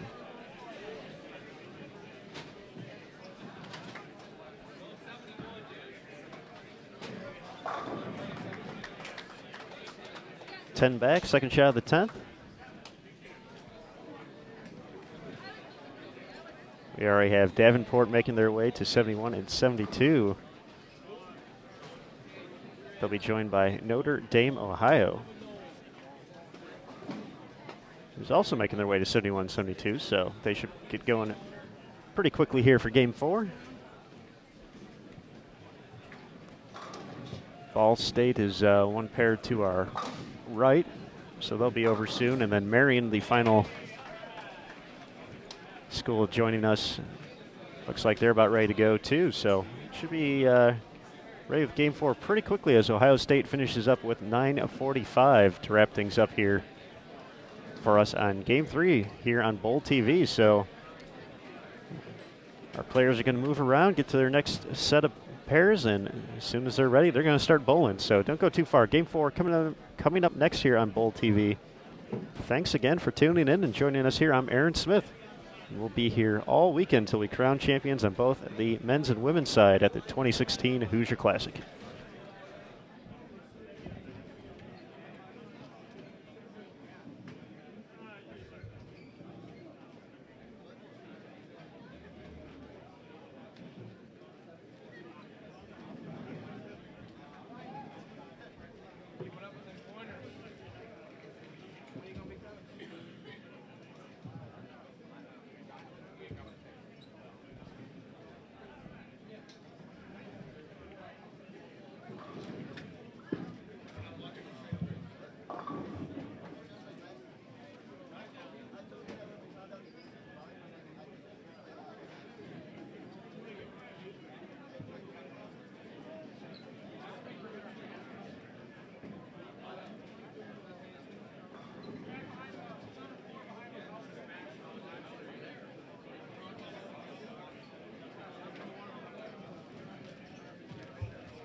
All right, game 4.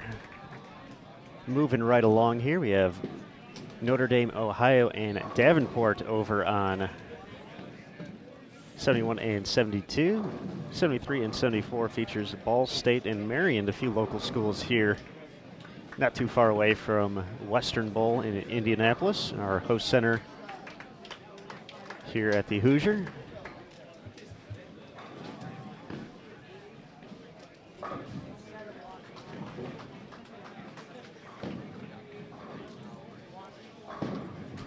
Once again, these are 6-game qualifying blocks. We're in game number 4, just starting up, so still 2 more to go after this. We'll have an oil break, and then it'll be time for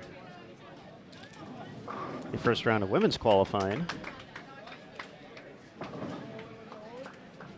That's scheduled to begin at 4 p.m. Eastern, and then go until they wrap up their 6 games of qualifying. We'll be back at it bright and early, once again at 7:30 for the men's second round. So we'll feature games 7 through 9 of qualifying for the men. And then starting at 12:30 p.m. Eastern tomorrow, we'll have the Baker bracket final on the men's side. So we'll have the top 8 teams after 9 games of qualifying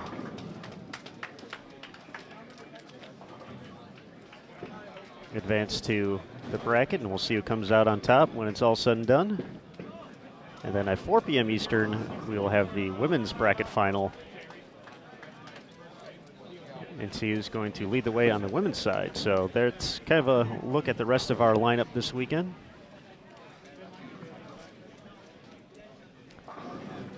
The men's Baker bracket final and the women's second round of qualifying are going on at the same time, so we'll unfortunately only be able to get the one.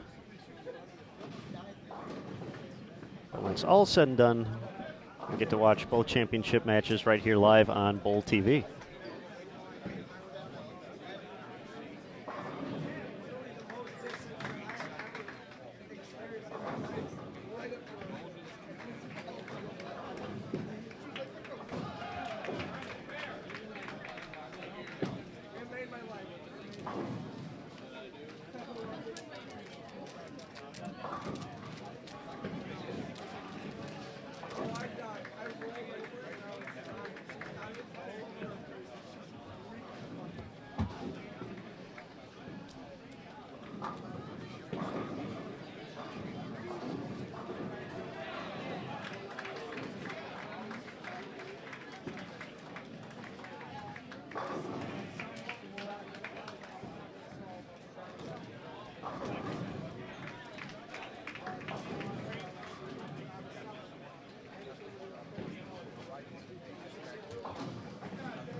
A member of the U-Pike bowling team to come to the counter, please. A member of the U-Pike come to the counter.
We are beyond the halfway point here in game number 4 of 6 for men's qualifying at the 2016 Hoosier Classic.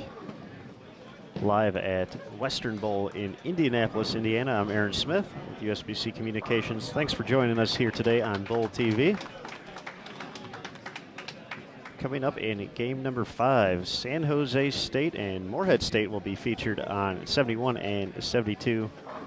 Over on 73 and 74, our defending champion, Robert Morris, Illinois, will be with Lindenwood. We still have game 6 coming up. McKendree and Weber International, along with William Penn and Pikeville. So there's a look at the lineup for the rest of the day. There we go. Ball State going on a nice little run on 73 and 74 here in game 4. They've struck on their last 8 shots as a team. Looking to make it a perfect 5th frame here in a moment up on 74.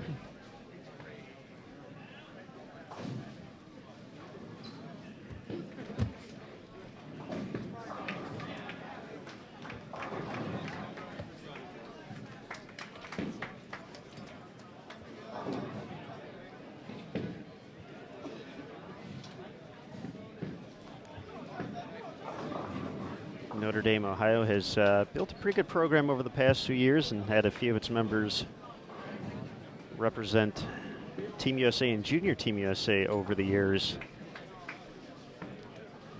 Most notably, Chris Vi, who captured the 2016 U.S. Amateur Championships just last month. Vi also earned a spot on Team USA for the first time with that performance. Miko Walker, Notre Dame, Ohio, also earned his first spot on Junior Team USA in 2016. Miko also made the championship match of the 2015 Intercollegiate Singles Championships. Ended up falling short to Michael Tang of San Jose State in the final round.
Once again, for those of you looking for standings or results so far, they're actually located on Facebook.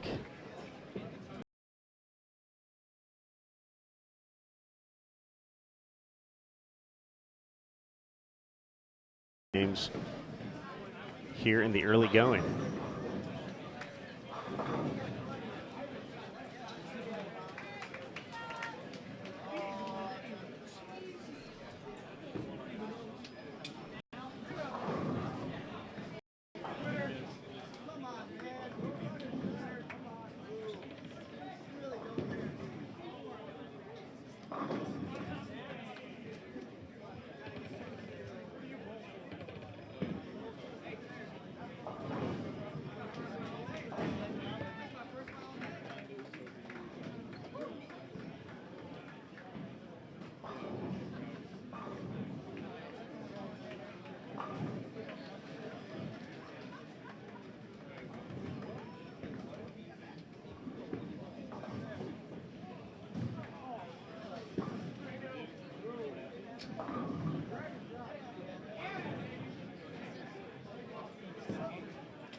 Davenport and Notre Dame, Ohio, wasting no time here, flying through this game.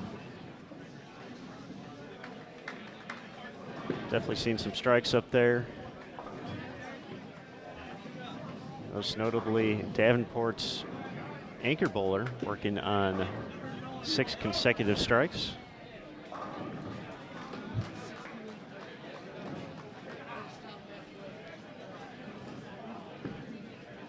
Overall, Davenport at 813, Notre Dame, Ohio at 829. Marian and Ball State just getting ready to start the 8th frame, so that's actually more on par from what I can see from here, at least around us. So Notre Dame, Ohio, and Davenport really motoring along here. Looking forward to Game 5.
All right, I believe that the young man bowling for Davenport delivered the strike.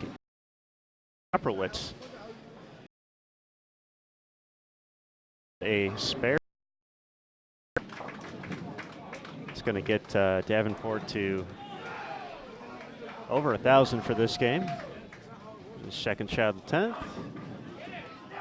Gets the late kick on the 10.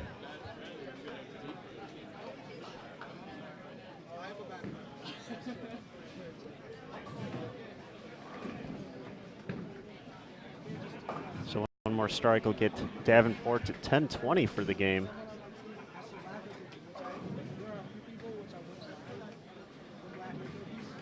Notre Dame, Ohio can definitely get past that number here, working on a strike and a spare after they finish up with the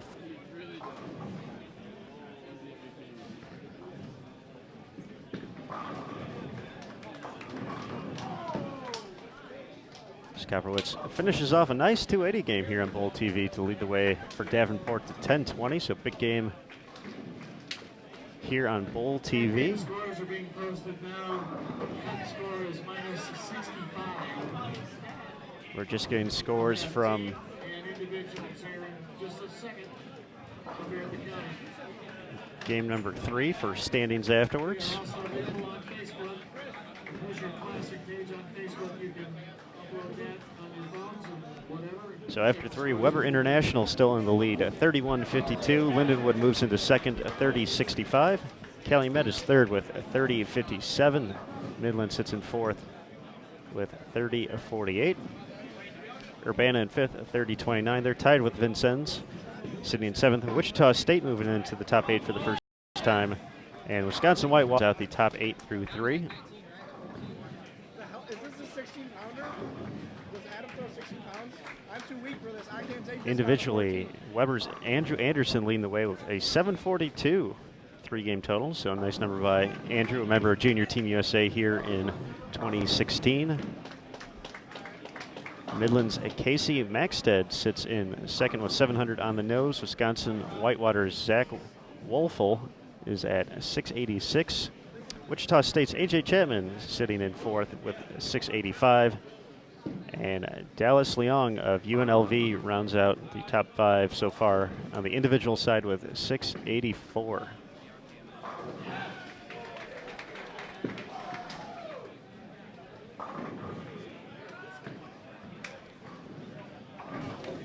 A few pairs over to our left. One of the bowlers we just saw last game from Midland, Joe Gurneau. Looks like he started off with the front 9, so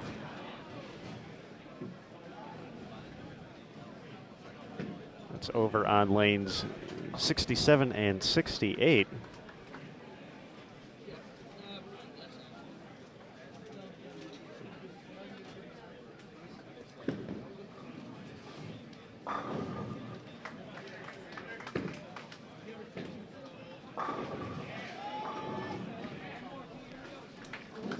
So Notre Dame, Ohio finishing up here.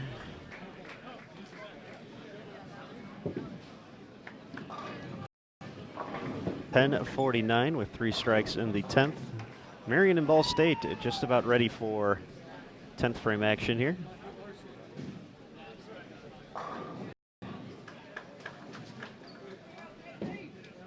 Just got a reminder, Game 5 coming up next.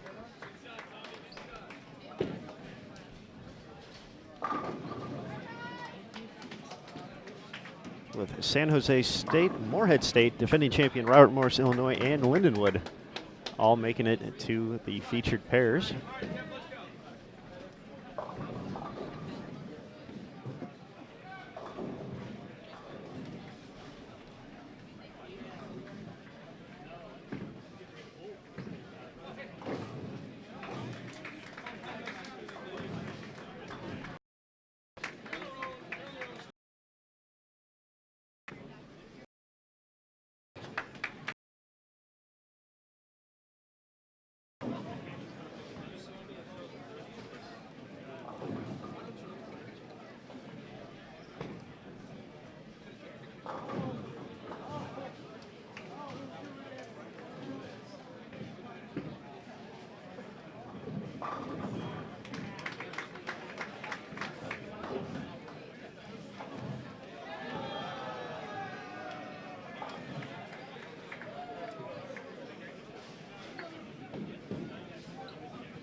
All right, Notre Dame, Ohio now in the books at 10:39, so they'll be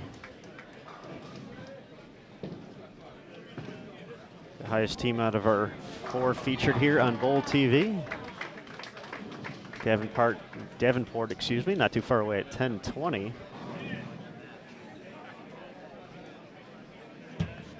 Once again, a reminder to everyone, standings can be found on Facebook. So go ahead, log into Facebook and search for Hoosier Classic, just like it reads in the bottom left-hand corner of the video screen. And they are posting them as they get them up there. So they actually just updated it through Game 3 just about 5 minutes ago. So you can check it out there. Once again, Weber International leading the way so far. They also have individual standings. Weber's Andrew Anderson pacing the way with a 7:42 through 3 games.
Marian can definitely gain some ground here in the 10th frame, working on a few strikes for their third, fourth, and fifth bowlers. Currently at 773. Ball State up at 870. The fill ball.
All right, Midland's Joe Gourneau is stepping up over on lane 68, looking for 10 consecutive strikes. If he gets this one, we're going to switch the cameras over.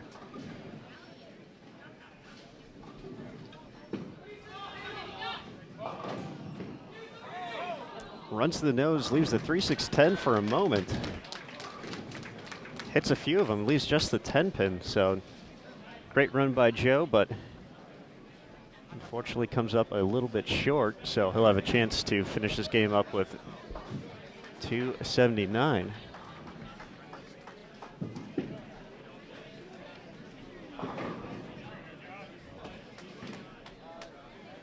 You can see that at the very left-hand side of your screen.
So Ball State can still get to 966 here in game number 4 with 3 strikes in the 10th.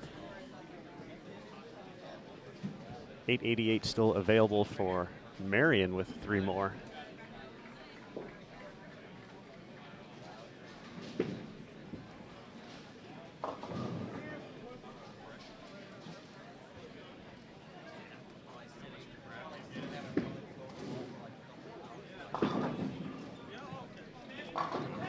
Both players leave something to kick off the 10th. The 4-6-7 for Ball State. A little bit more manageable with the 2-4 for Marian.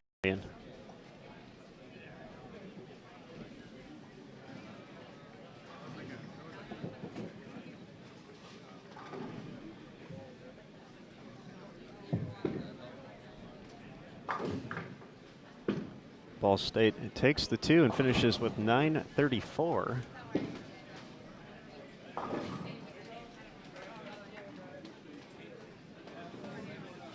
Marian can finish with 968 with a strike on the fill ball. Once again, a reminder, Game 5 will be coming up next. Team's got to make a little bit bigger move here between 4 and 5, so not sure where they're coming from. Teams have been kind of close by here in the early going, but got some teams possibly coming from across this 80-lane bowling center to join us here on Bowl TV next. So once again, we have San Jose State, Morehead State, Robert Morris, Illinois, our defending champion, and Lindenwood joining us in Game 5. So that will be coming up next here on Bowl TV as Marian finishes with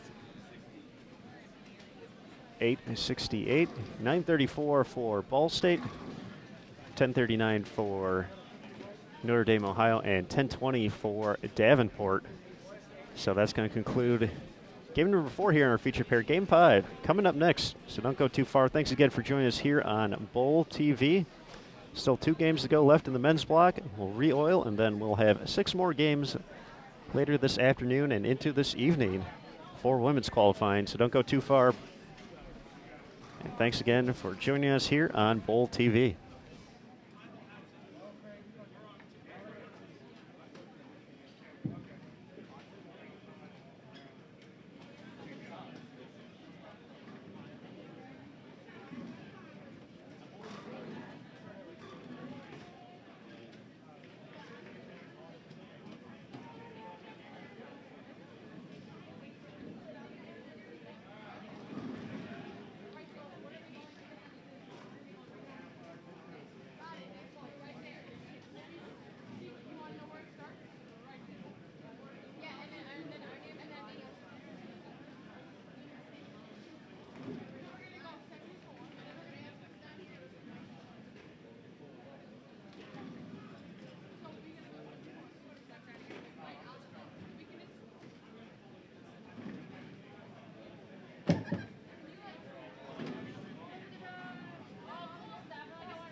counter.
All right, game number 5, already a frame in over on 71 and 72. Junior gold to figure out what's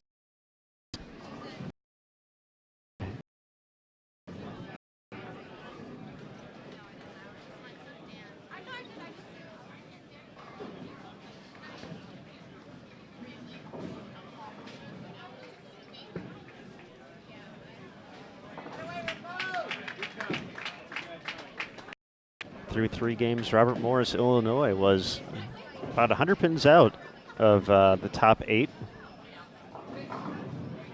So they're going to have to get going if they would like to have the opportunity to defend that title. We'll see what the Eagles can put up here in game number 5. And as soon as we know about game 4, we will be sure to let you know. You can find scores and more on the Hoosier Classic Facebook page. So easiest way to get there is just type in Hoosier Classic at in the search engine on on Facebook, excuse me. And they've been posting photos and more, and along with the standings, both individual and team numbers so far. As soon as they get them up.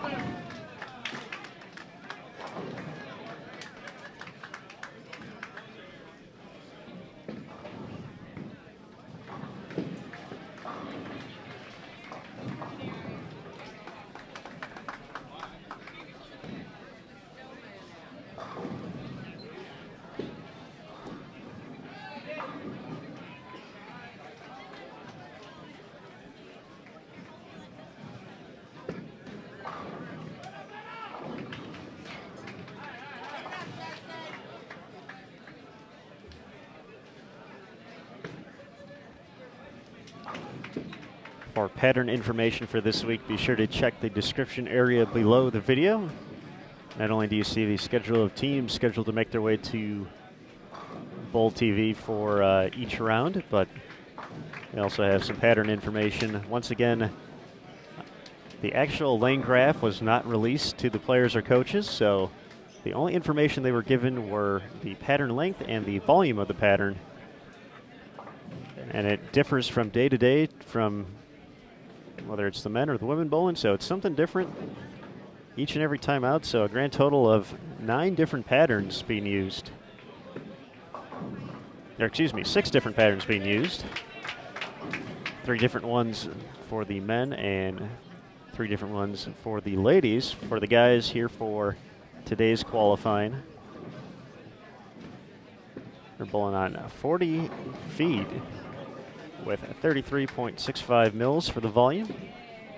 For the ladies later today, they'll also be on a 40-foot pattern, but it'll be a little bit less on the volume, 25.6 milliliters.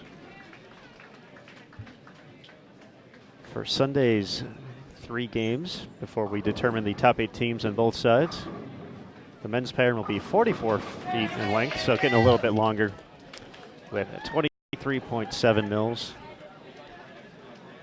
The women's pattern to kick things off tomorrow will also be 44 feet with 19.2 milliliters. And then the excitement for Sunday's match play Baker bracket, the men's oil pattern will be 55 feet long. That is, you heard that correct, 55 feet.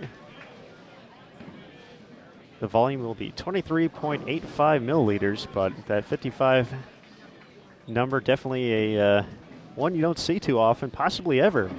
Definitely a first time here on Bowl TV that I can think of where we've showcased anything with a pattern that long. So be sure to check that out Sunday for the men's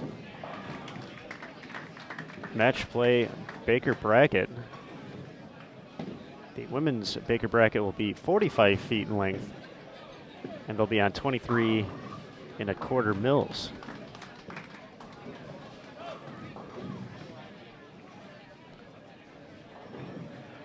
Nick Hoagland, the part of the tournament staff here, and kind of the here for the Hoosier Classic as well as a handful of other events.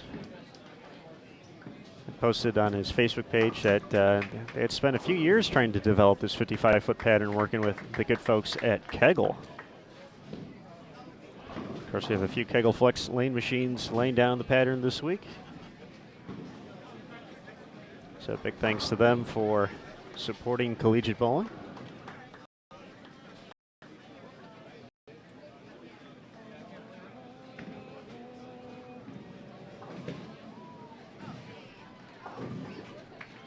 But definitely excited to see how that 55-foot pattern plays. It won't be in the traditional 5-man game format like we're seeing here. The traditional game, as we like to call it, it's going to be Baker, so going to be quicker. And just best of 3 matches until we get to the finals, and then best of 7, so not sure how much he'll have the opportunity to break down them.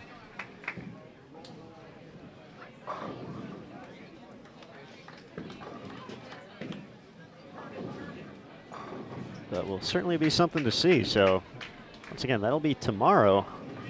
Scheduled start time 12:30 Eastern for that.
Quite a few high-profile players on these teams. As we mentioned, Zach Doty from Morehead State, our 2015 junior gold champion in the under-20 division. San Jose State got a solid collection of players as well. Zach Hattori, a past junior Team USA member, along with Michael and Darren Tang. Michael, the 2015 Intercollegiate Singles Championships winner, was also named the MVP of the all-tournament, or the MVP of the 2014-2015 collegiate season.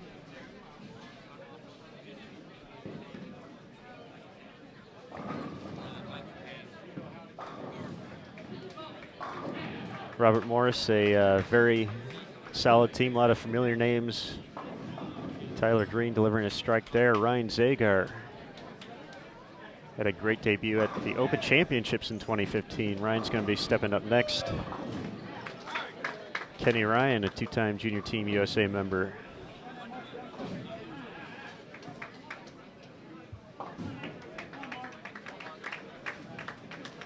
Some of the past Robert Morris Illinois Eagles have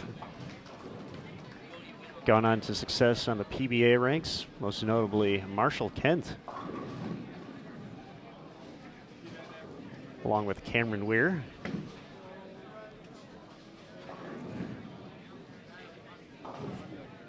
Lindenwood, the 2014 ITC champs. So there's a few players from that group. Got Kyle Sherman and Ronnie Fujita.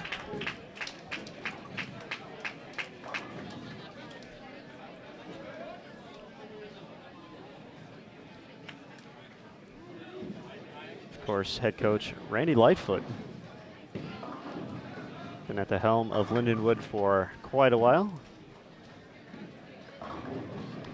Helped them capture their first ITC title back in 2005.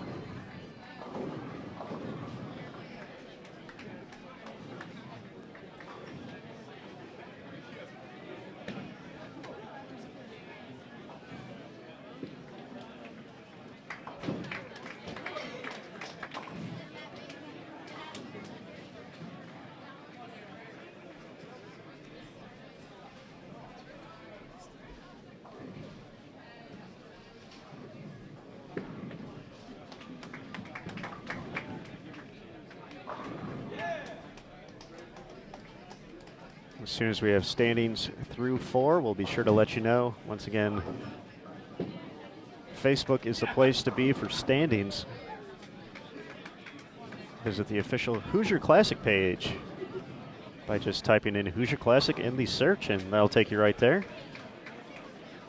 Features the 47th annual Hoosier Classic presented by Columbia 300 as the profile picture, so that'll help draw you there as well, just in case. And once again, the cool part for the champions here at the Hoosier, as it's a little tough to see from here, but on 71-72, you see the big 2015 RMU Eagles. On the other side of that is Wichita State. So those were our champions in 2015.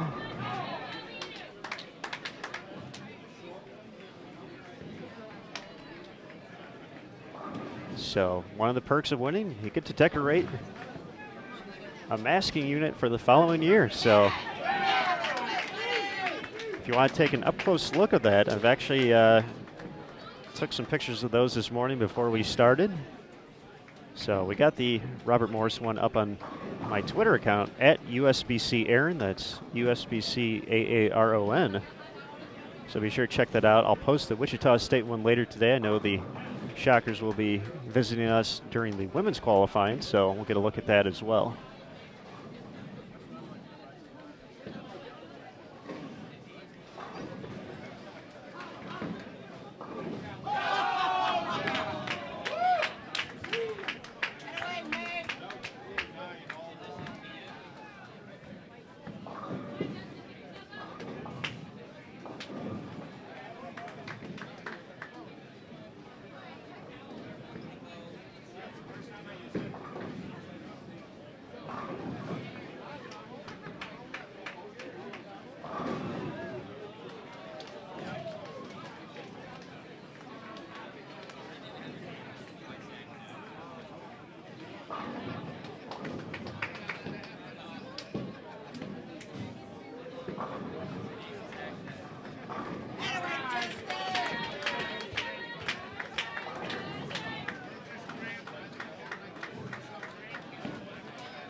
Weber International getting off to a strong start. One pair to our left. They're actually going to move over to our featured pairs for game number 6.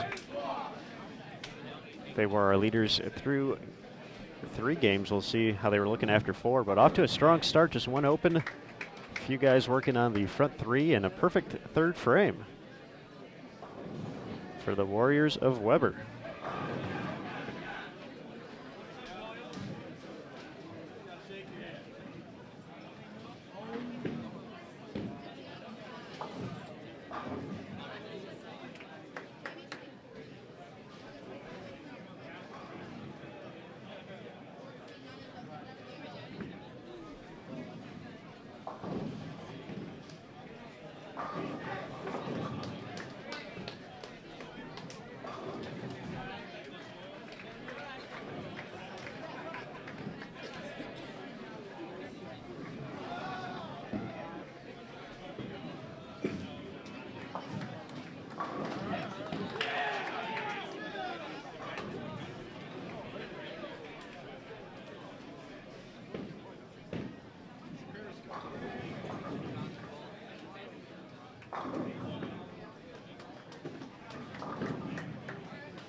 Robert Morris's Kenny Ryan starts off with the front five to kick off the halfway point on 73 and 74.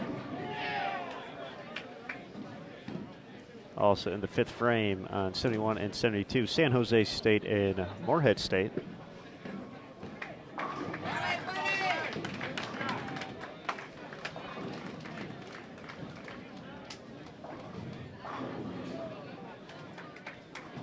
We saw some different ways to attack this pattern in the early going. We saw Purdue in game one playing closer to fourth arrow in the early going. Game two, we saw Calumet and Wisconsin-Whitewater start out a little bit further right. And then since then, it's been just further and further left. Even in game two, they've made a big jump from playing further out to getting more into the middle of the lane, and it's just been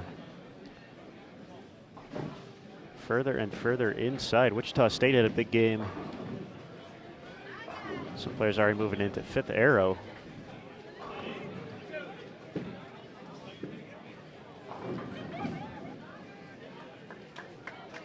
So this 40-foot pattern saw a few different angles play early, but everyone kind of on the same page now. At least for the right-handers, lefties. See Kenny Ryan having some fun on the left side for Robert Morris, starting with 5 in a row.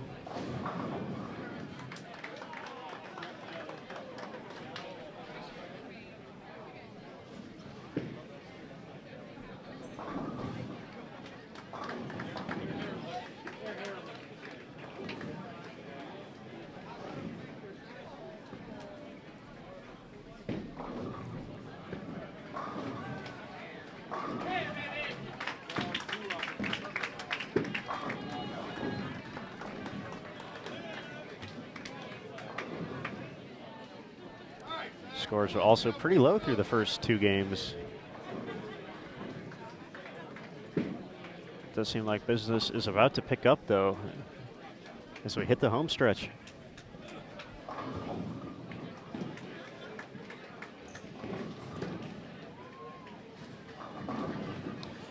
Just once again, a big thanks to everyone for joining us throughout the week here on Bowl TV, or I guess throughout the weekend so far.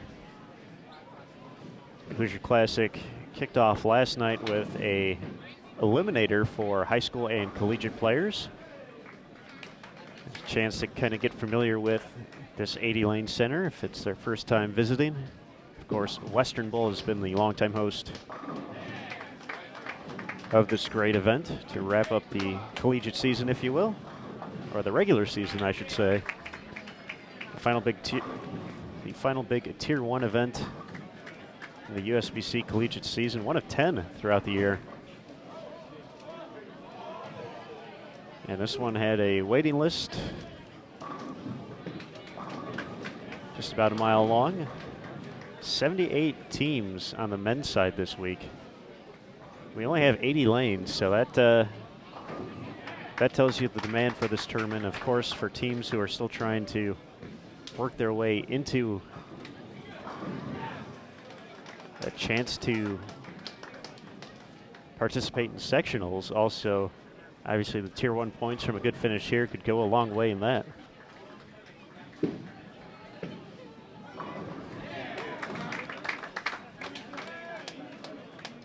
Zach Doty makes it 5 for 5 for Morehead State. So they transition over to 71.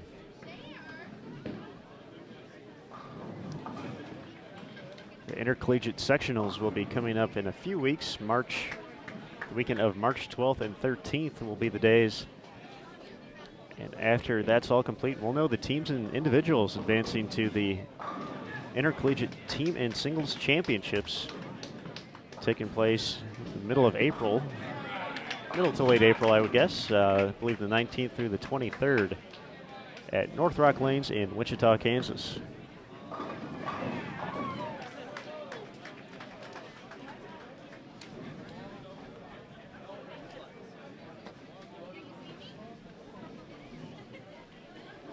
But before all that's determined, still a whole bunch of bowling to go here today on Bowl TV. Got the back half of Game 5, all of Game 6 to wrap up men's qualifying for the day. Then we'll take a quick break to re-oil, and then it will be the ladies' turn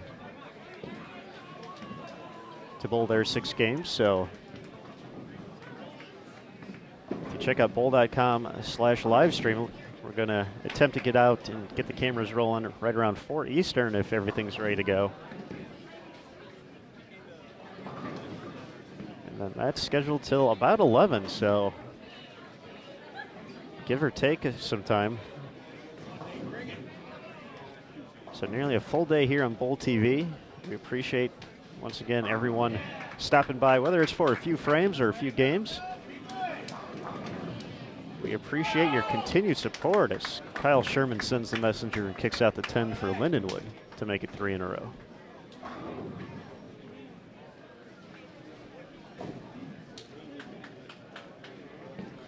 USBC Collegiate program hit the 200 mark for the first time during the 2015-16 season, so some excitement there. You're definitely looking at the future for the sport of bowling all across this 80-lane house right now. It's quite a sight to see. As we mentioned earlier, if you've never been to a collegiate bowling event, this is what it looks like from the camera vantage point. This is what it looks like at all times, with teams lined up right behind each bowler on the approach. Not only there for moral support after a good or bad result on the lane, but to obtain information, communicate on the moves as this pattern continues to break down.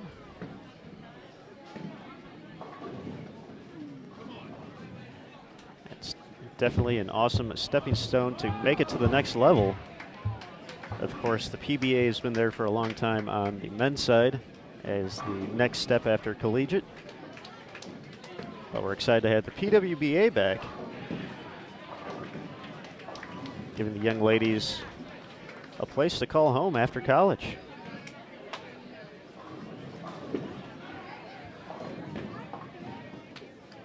PWBA Tour returned in 2015 after a 3-year commitment from the USBC and BPAA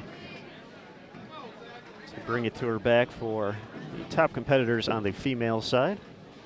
A lot of excitement to look forward to starting at the end of April when the 2016 season kicks off. We've added a few more events, so a total of 14 coming up from 10 in 2015. Along with one more major, we have the PWBA Players Championship. That'll be in June of 2016. And of course, the latest great addition to all that is TV time. So all but one of the PWBA events over the course of the season will be televised on a CBS Sports Network. So Tuesday nights are going to be your home for bowling. So be sure to check your cable provider for that.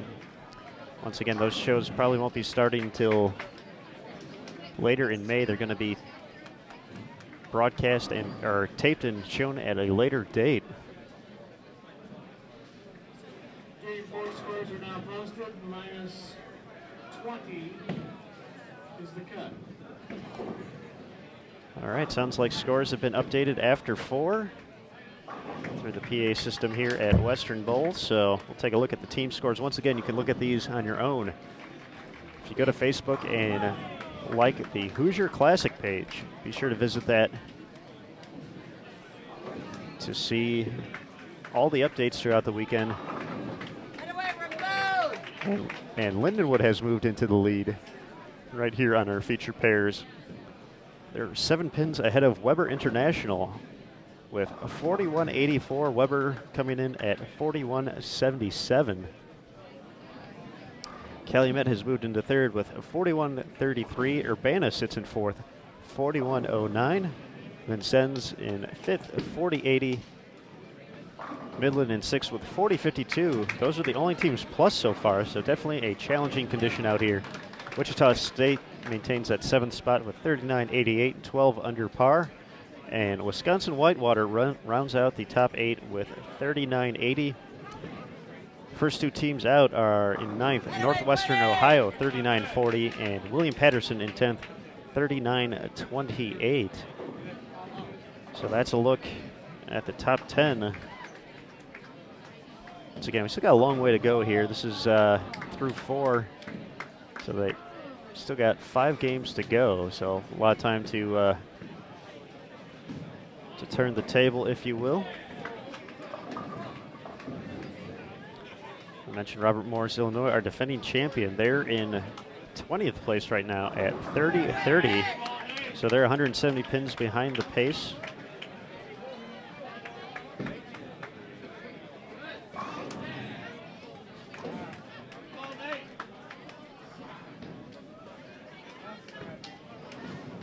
San Jose State is in 46th, also on our feature pairs right now with 35-60.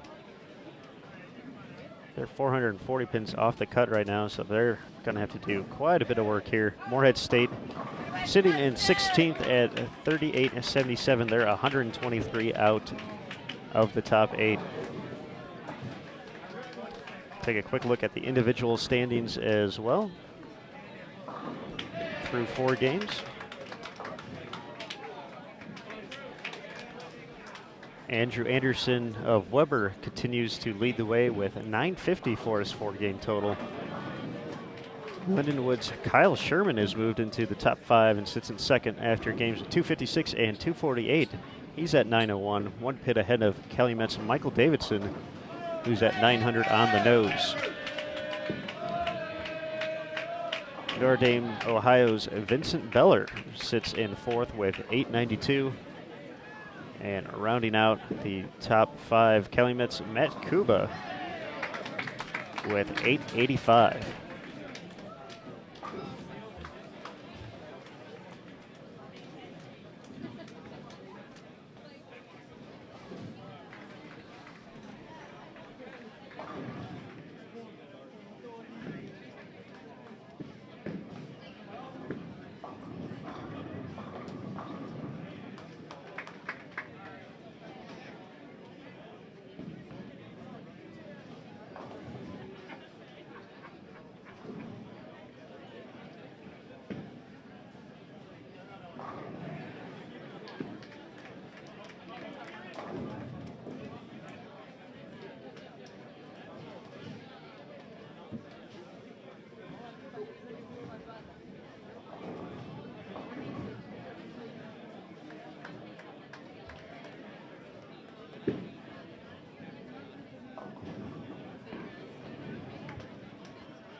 Already in the 10th frame.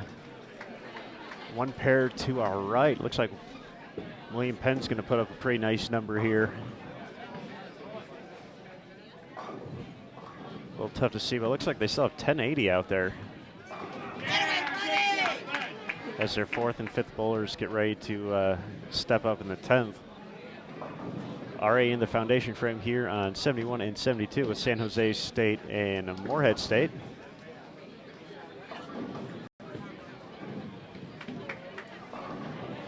Robert Morris and Lindenwood will join them in a moment. As Ryan Zagar makes it 5 in a row for the Eagles. Once again, the place for standings this week and all information about the Hoosier Classic. Hoosier Classic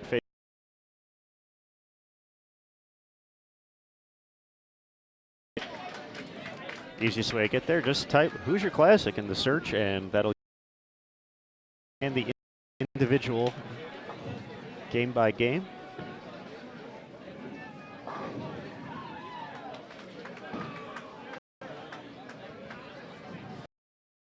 Be on our feature pairs throughout the week. We also have a link to that in the description area below the video. You can find the men's lane assignments, which will let you know where everyone is throughout the entire week and whether or not they visit 71, 72, 73, and 74. As you can see, we have our Game 6 lineup in there already. McKendree, Weber International, William Penn, and Pikeville making their way to Bowl TV next.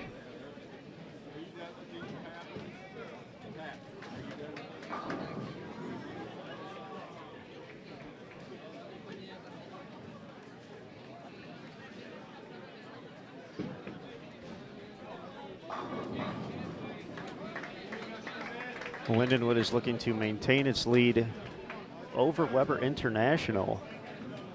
Weber was just down 7 pins after 4, and we can actually see both teams from here, so it's going to come down to the final few shots. Weber already in the 10th frame.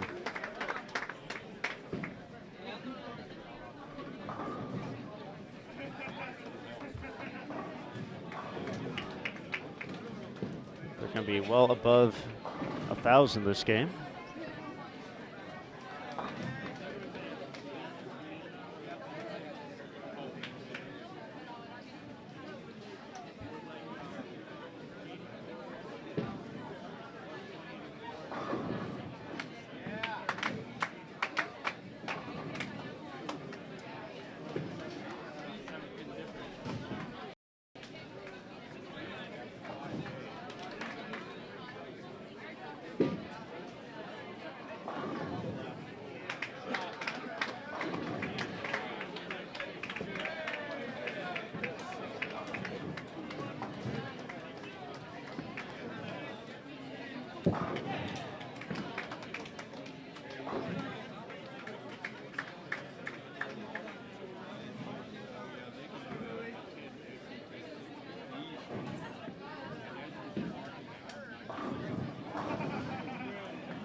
$10.69 for William Penn, one pair to our right. So they have some momentum going into the final game here on Bowl TV.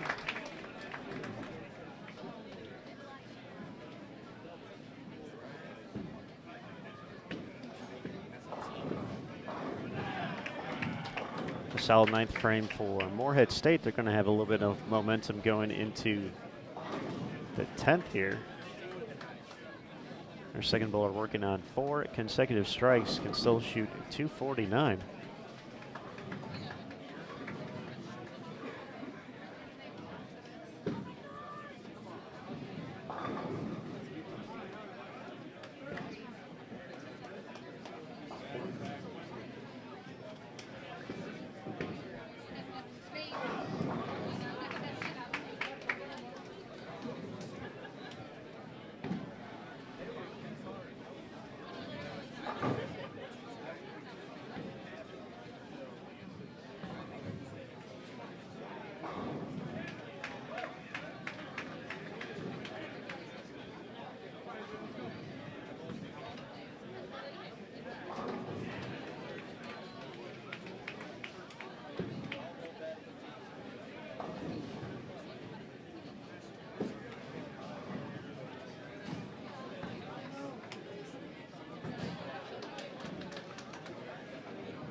Weber International is a field ball away from being done with Game 5, so they can max out at 10-75 with one more strike.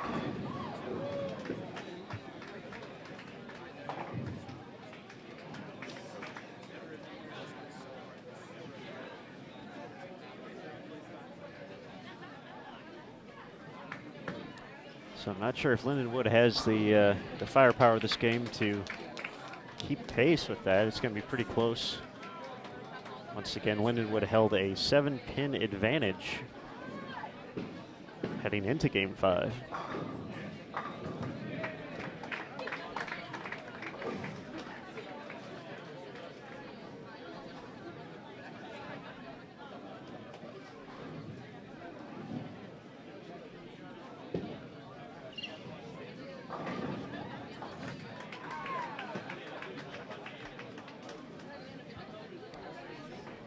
Lindenwood can still get to 1093 this game, but that requires 15 strikes in the 10th.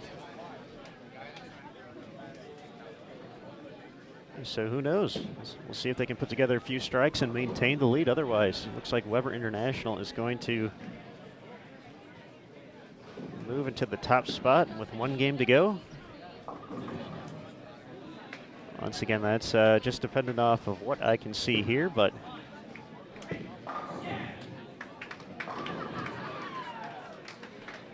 scoring pace really hasn't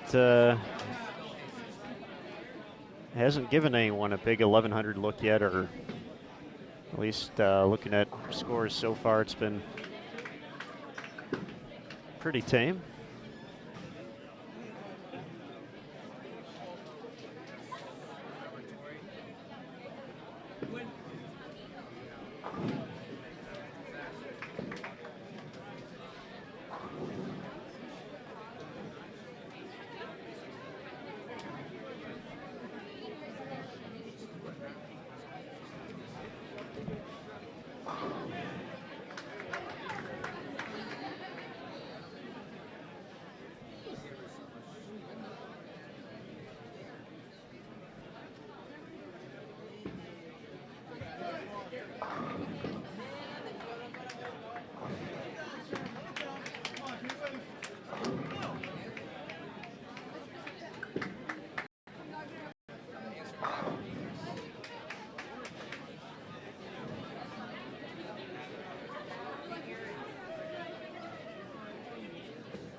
Bueno, va a llevar un sitio ahí. Pero volvemos para acá. Volvemos para acá.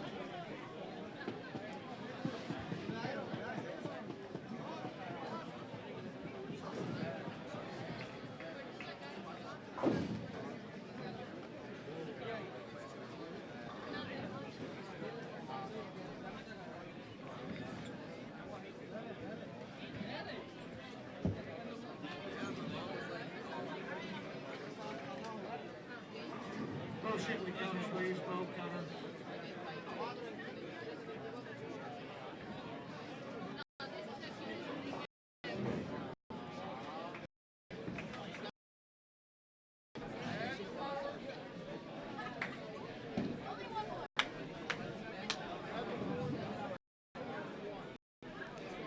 It's going to be a rough game for San Jose State here.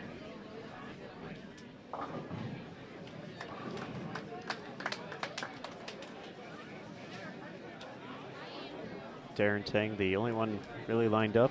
Still get to 258 here. The rest of the Spartans finding some struggles here in game 5.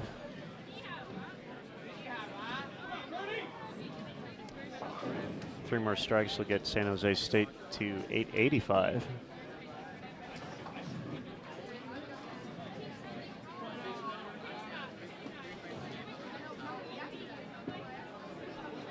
Morehead State will still have a shot at 1,000 here.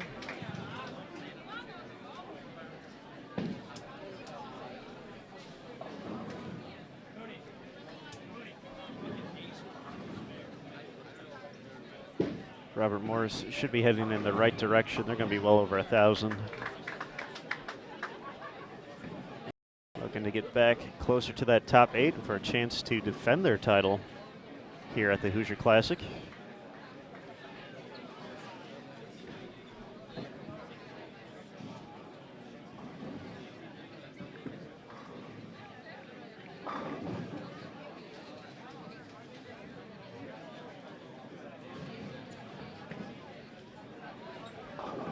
Last year, Robert Morris defeated Wisconsin-Whitewater in the championship round, 4 games to 3, going to 7 to take home the title.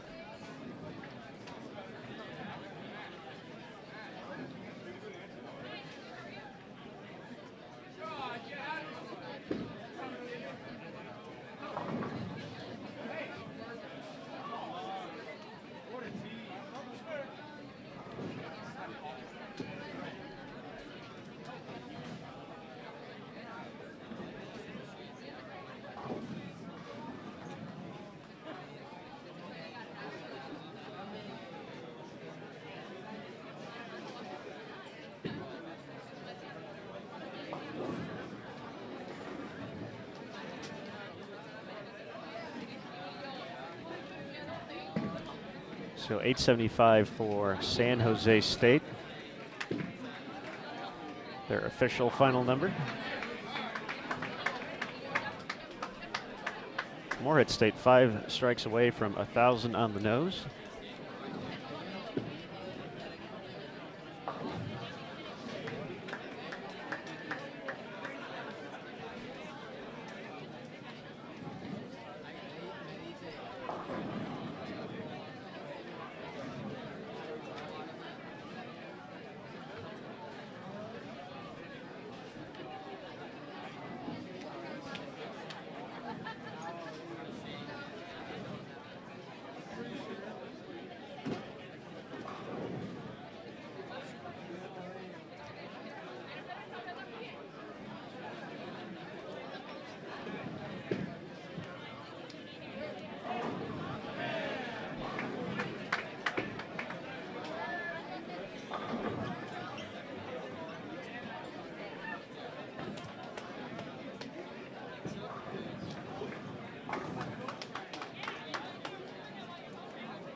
Robert Morris to get RMU into the 1070s here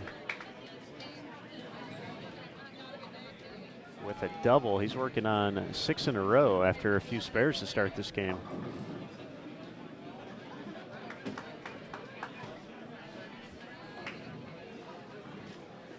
Can max the Eagles out at 1075 now.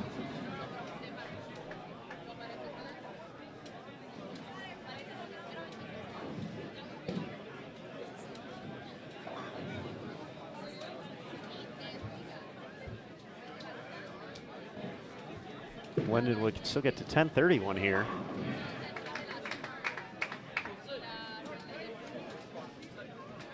So they're going to lose some ground to Weber International regardless. It's just a matter of how much now.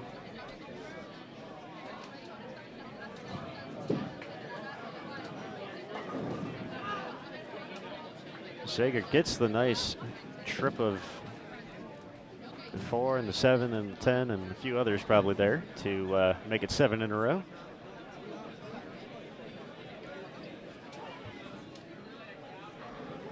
Again, we mentioned it earlier, Zager had a phenomenal debut at the USBC Open Championships in El Paso in 2015.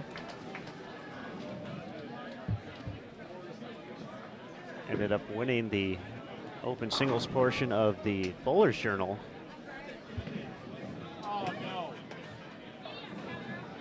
And nearly won singles at the big show as well. Tossing at 787 to finish second. But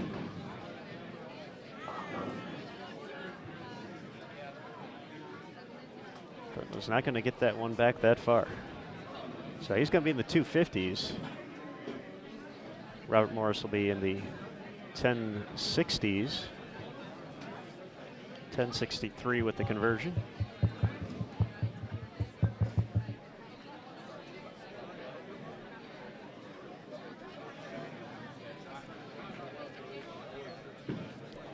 Final shot from Morehead State.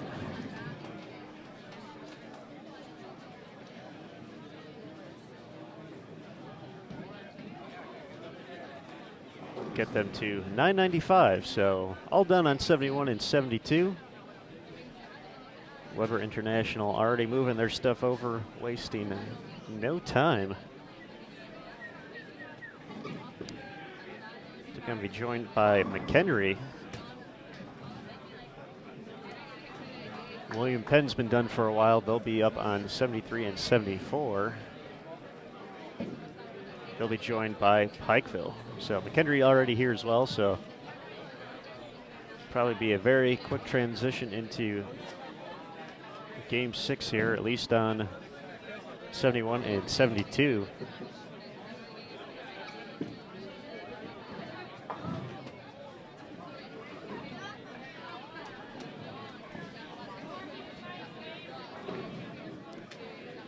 The Lindenwood Lions could finish up with 10-11 with a strike on the fill, so that's what we're looking at here. So we get the final shot at Game 5 coming up in just a second.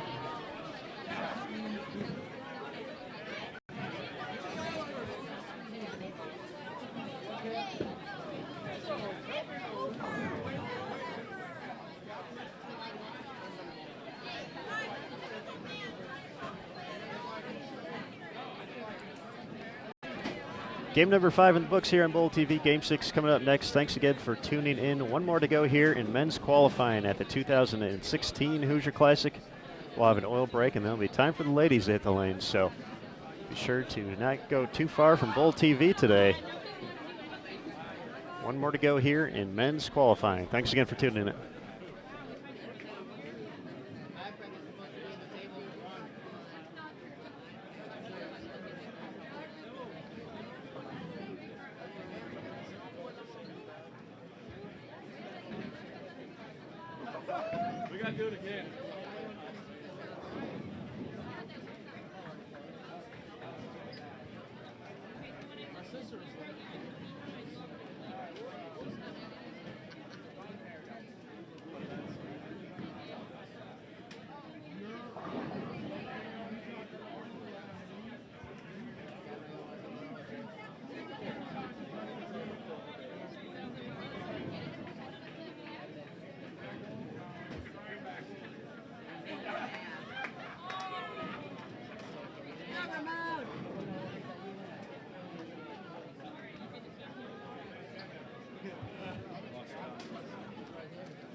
All right, game 6 of 6 today for men's qualifying is underway. We have McKendree and Weber International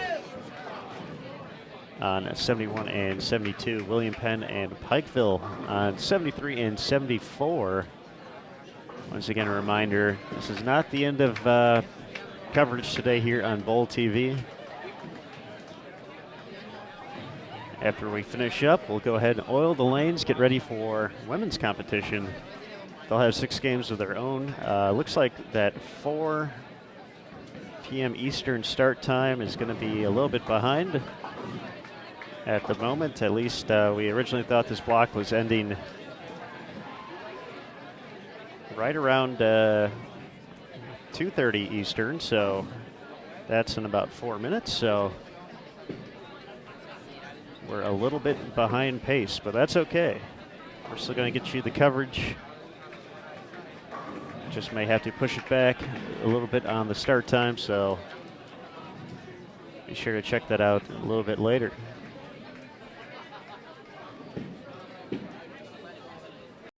For more information on the 2016 Hoosier Classic, be sure to visit the Hoosier Classic Facebook page. Easiest way to get there, just type Hoosier Classic, just like it looks in the left-hand corner, into the search portion of Facebook, and it'll take you right there. Go ahead and like the page, and they've been posting pictures of team and individuals on there, so be sure to check that out. And of course, for all things USBC, the Sport of Bowling is on Facebook, facebook.com/USBC, on Twitter @USBC, and of course, bowl.com. Your one-stop shop for everything. Got a great collegiate section on there. If you click on the youth tab at the top of the page, give you a recap of everything that's happened so far in the 2015-2016 season, as well as a look at past history and results. Of course, this is it for the regular season of the 2015-2016 season.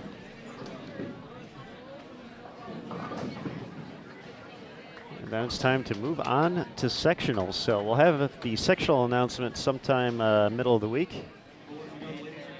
Reminder, only 8 bowlers and up to 2 coaches are allowed in the settee area. Only the 8 bowlers and 2 coaches are allowed in the settee area. Got you, Desi. All right, they made another announcement there. Next squad be up before you know it, so definitely getting a little crowded here at Western Bowl in Indianapolis.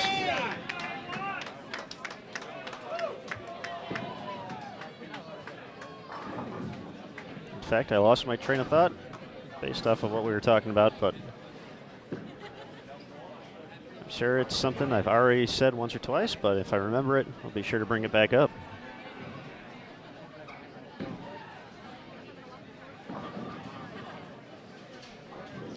Once again, we have a different lane condition for both the men and the women, and it varies from block to block as well. So the mastermind behind it all, Nick Hoagland, always looking to keep these kids challenged here on the lanes and really make them think about this tournament experience. And we've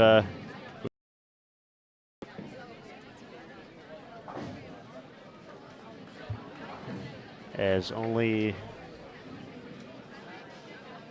I believe 6 teams were plus after 4 games. As soon as 5 comes up, we'll let you know if that's still the case. But yeah, they're not given graphs, as mentioned a few times. So they were given the pattern length, the pattern volume,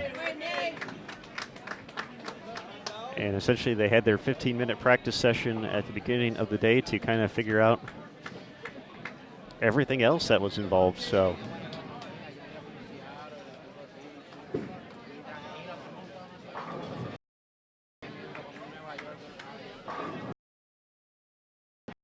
we're competing on a 40-foot pattern with 33.65 mils for the volume. For the ladies in a little bit, they'll also be on a 40-foot pattern, but less volume overall, 25.6 mils. For tomorrow's final 3 games of qualifying, the men will be on 44 feet at 23.7 mils. The ladies will also be on 44 feet with the volume at 19.2 mils. And the excitement for the match play Baker bracket. The men's pattern will be 55 feet long.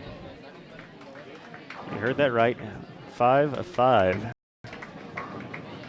along with 23.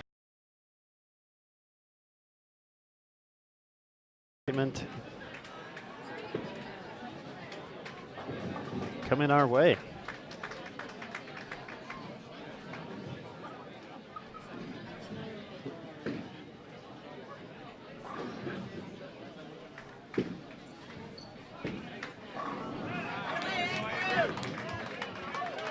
Andrew Anderson delivers a strike for Weber. It's kind of been his tournament so far, leading the way on the individual standings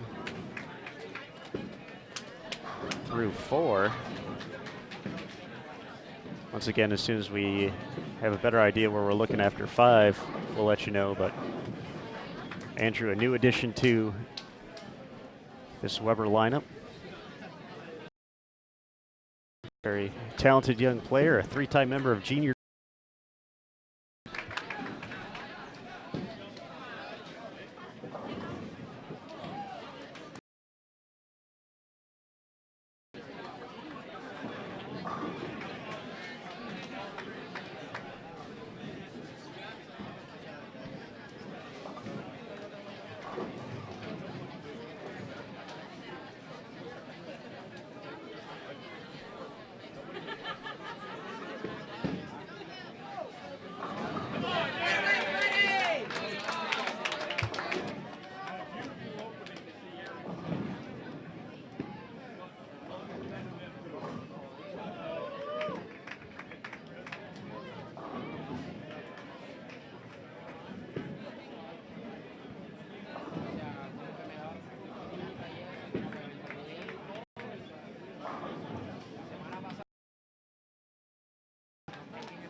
All right, folks, we're going to have a special guest coming to the booth here, and definitely is going to give us some great insight here on what he's seen so far here at the 2016 Hoosier Classic. Welcome to Mr. Nick Hoagland. Hey, nice to be with you, man. Oh, thanks for joining me. I've been talking to myself for so long here, and I'm excited to hear. I've been telling folks about your patterns here, so now that you've gotten to see the 6-game pattern for the 6 games, just give us some opinions of how you expected them to play and what you've seen out there. Yeah, honestly, I think I had a little bit of a miss today, to be honest with you. The gutter didn't quite hook as much as I thought.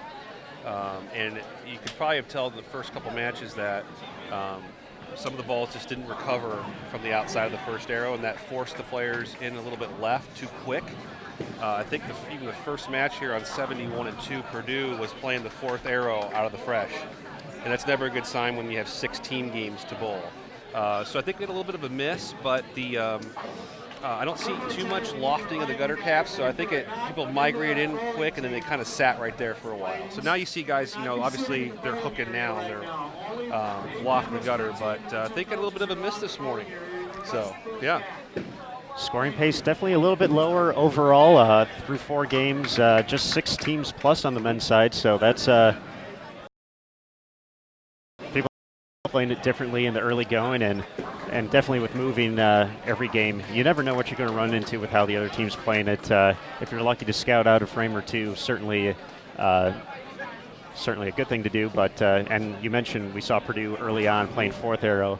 That next game on that pair, Calumet and Whitewater, they were both much further right to start, and eventually they worked their way back to that fourth arrow spot by the end of the game, and it's kind of been left and further left since then. Yeah, we have a pattern. It's 40 feet, it's 33 mils, which is the same basic volume of oil as the men's U.S. Open earlier this year. That's a lot of conditioner on the lane. You have to have it for 16 games, a lot of games being bowled.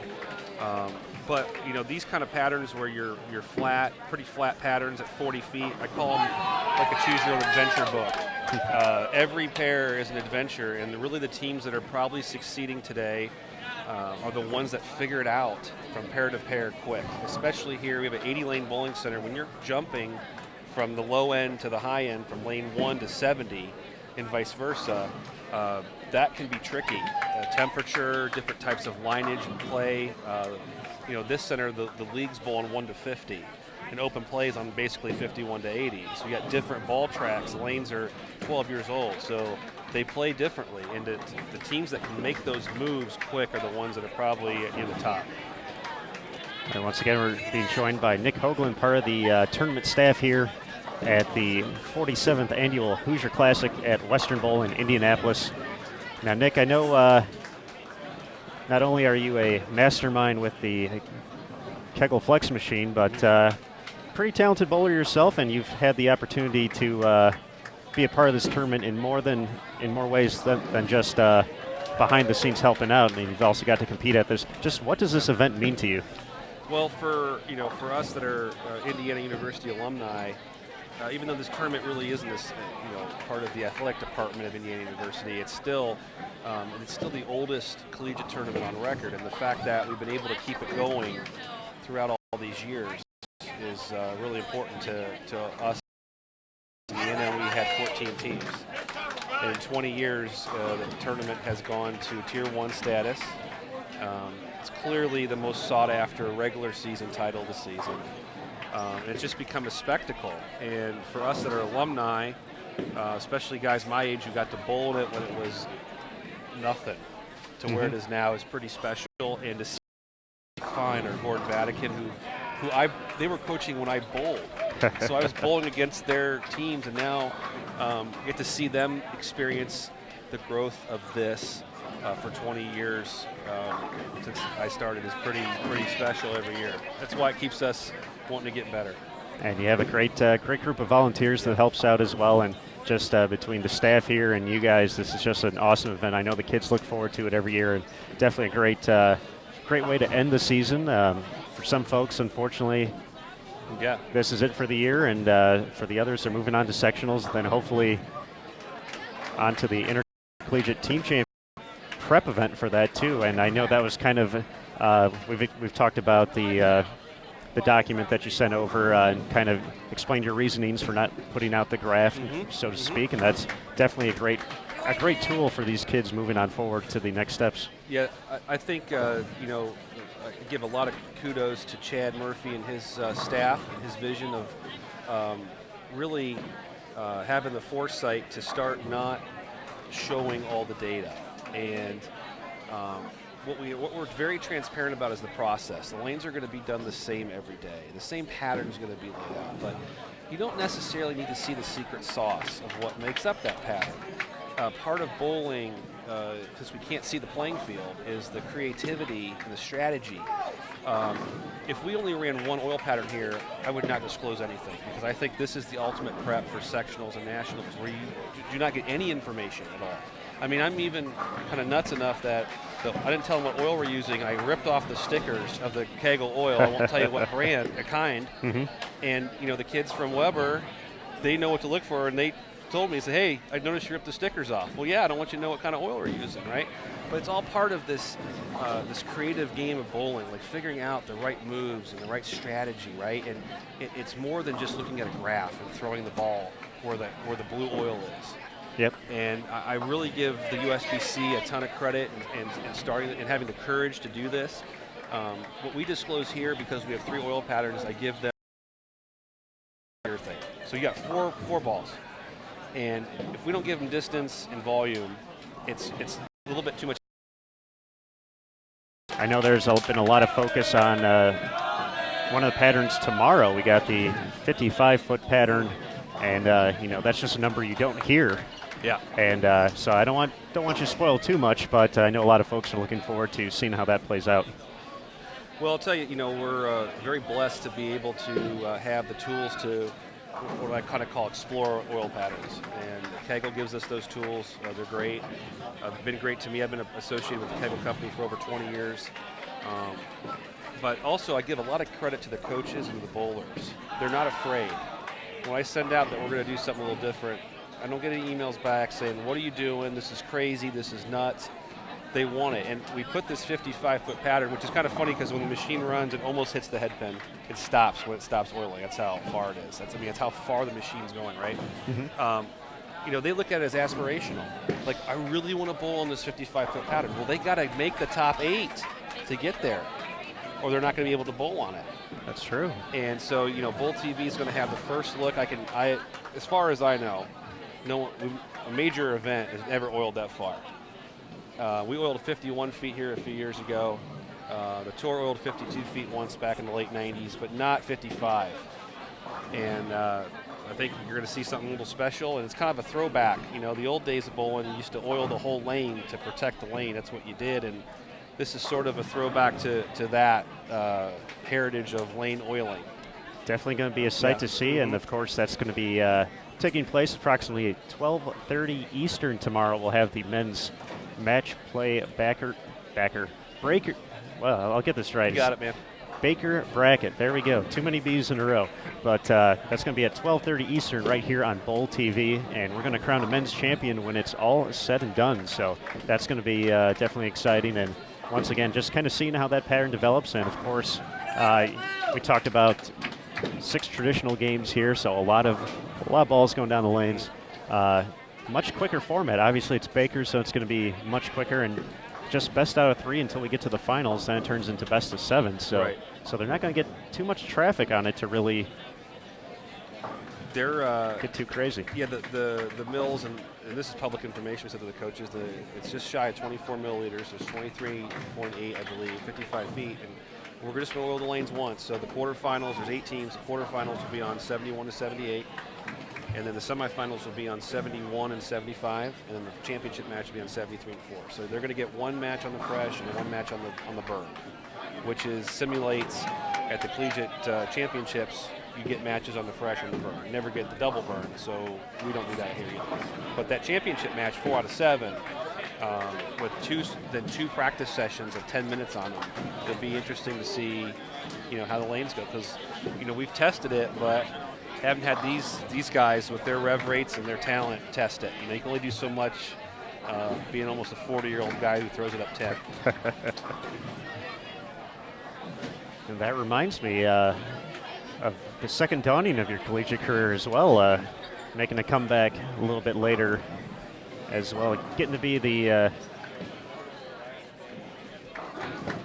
experienced veteran, we'll call it that. Are you going to say elder statesman? Not that old. It crossed my mind for a second, and then I thought, what would Matt Cannizzaro say? Matt Cannizzaro would, what he would do is text me to make sure I played some Bruce Springsteen on the announcements this morning for you. I knew it. Now it's out there. Now it's out there. All right, Cannizzaro. He's the only guy I know who's got a 352 area code. It's always him when he texts me. That's true. That is it. So, all right, Matt Cannizzaro. It's gotten personal now. So that's another story for another day for the good folks on Bowl TV. But yeah, definitely makes for some long days for you guys too. I know you were here at 3 a.m. along with our head mechanic of the ITRC. Yep. So I always have trouble with Nick's last name. Harishny is how I say it. Harishny. Yeah.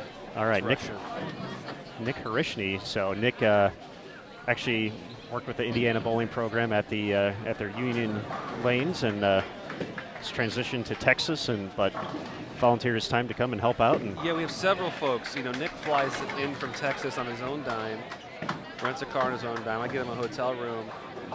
We don't pay him anything.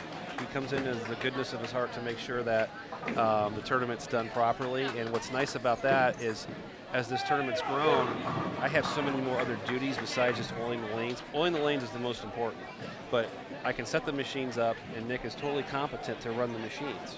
And all I do is spot check, walk the back ends, our normal process. But I can, for an hour and a half, I'm freed up to make sure I got your stuff out for the webcast, right? and I appreciate that. All the little things that go into the event and why people bowl here.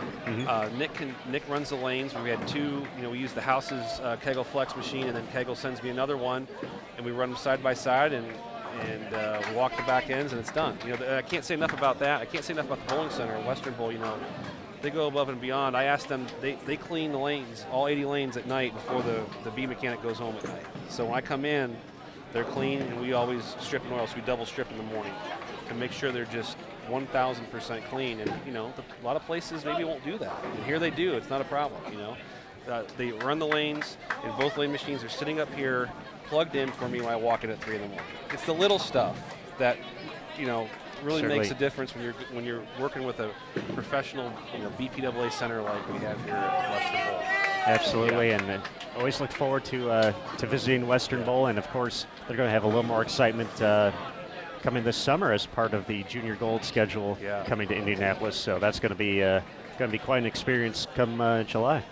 We're blessed here. We have just fantastic facilities. We have 2 80-lane facilities and a 70-lane facility, and we have a lot of nice places. The Royal Penn Leisure Centers that owns Western, Woodland, Expo, and Southern. They just got through remodeling all their centers, and they put 280 lanes of Brunswick sink scoring in, and new walls and everything. And it's a testament to them investing in bowling.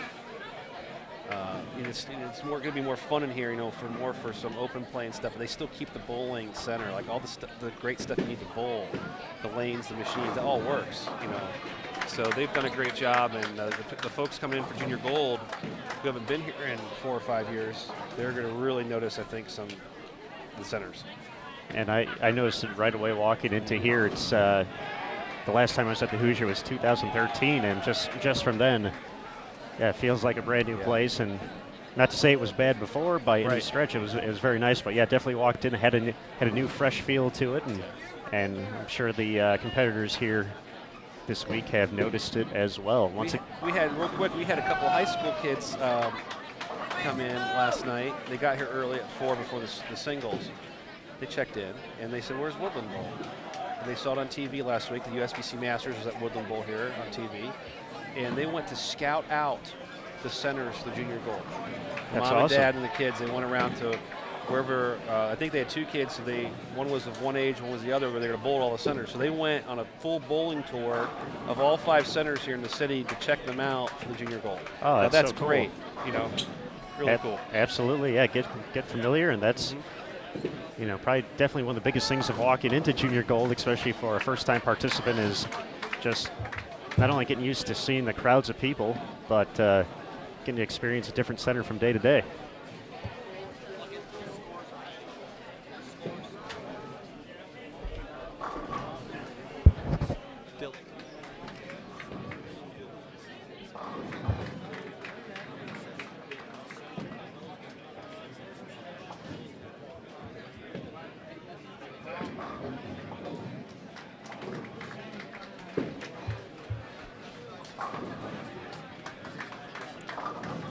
All right, once again, this is Aaron Smith alongside Nick Hoagland here on Bowl TV. We're hitting the home stretch of the final game of men's qualifying for Saturday in game 6 of 6. Have some celebrities in the chat as well. Welcome. Chris Chartrand in the chat. Chris Chartrand joining. I'm sure he enjoyed all the nice things you were saying about Kegel. So. Hey, well earned. I mean, these guys, Chris is my age, and we bowled in college together. He bowled at Florida State, and I bowled at IU. And, I was very fortunate to have my first big break in bowling sort of with the Kegel company, where John Davis, allowed me to intern down at Kegel. I was a 19-year-old college kid who was in charge of doing lanes for the PVA Midwest region. How crazy is that? And John saw something in me, and he let me come down and intern, and took me under his wing, him and his entire staff, including Chris, and John Janowitz, and Steve Cross, and Mike Purdy. These are folks that are still at the company today. You know, that's 20 years later, through, you know, ups and downs and ownership changes, and, you know, their passion for bowling. You know, you can't argue with it. And so they've been a great supporter of this event and of me personally for a long time, and just can't thank them enough. Certainly so. Kegel, one of the gold partners with USBC for tournaments and the official lane maintenance provider as well. So get to see those Kegel Flex machines, the walkers, out at the Open and Women's Championships. So it's definitely cool. This past year in El Paso, they were decorated in the red, white, and blue and auctioned off afterwards to Folds of Honor. So Kegel not only providing great products for USBC events and events all across the nation, but giving back as well. So big shout out to them. Two quick stories. I believe I talked to Gus Falgen, who's a VP of sales for Kegel. I believe with all of the machines that they'll have out at the USBC events this summer and all over the place, they'll have, you know, between I think 30 and 40 lane machines that are out conditioning tournaments, making sure that they're properly done. That's saying something. One other quick story before I leave you is that, you know, Columbia 300's been a partner of ours for a long time, and the guy who did the first deal with me for Columbia 300 is Chad Murphy. When he was still at Columbia, right before he took the position as the managing director of youth at USBC, invited Chad in, threw the logo up for him, and told him to come take a look, and he came in and was wowed, and he's always been a youth bowling fan, and put some money in the budget at Columbia, which each of his predecessors or persons that followed him have kept over the 5 or 6 years. So owe a lot to Chad Murphy as well for getting us to start with Columbia 300. Definitely so, and of course, Chad very excited about the future for the sport, and certainly here at Western Bowl, we're seeing it unfold, and of course at Indianapolis later this year in July. It's going to be the same way. Junior Gold continues to grow bigger and bigger each year, and just a sight to see if you've never had the opportunity to check it out. Definitely something worth spending the time to experience, especially as a young competitor looking to make that next step or possibly get that attention from a collegiate program. Certainly the right way to go. All right, we'll have to leave you. It's almost time to oil.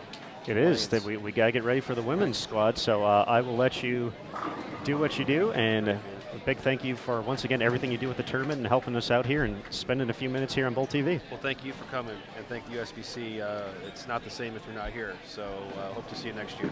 All right, okay, fantastic. Thanks, man. Thanks, Nick. Bye.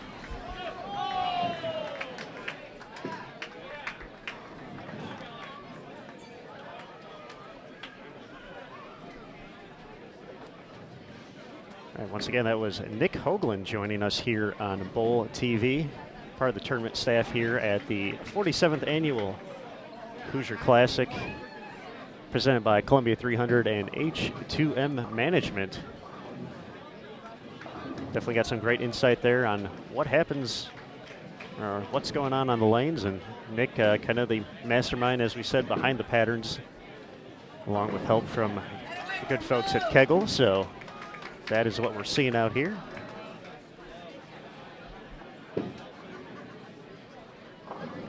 Right now on the lanes, hitting the home stretch here of Game 6.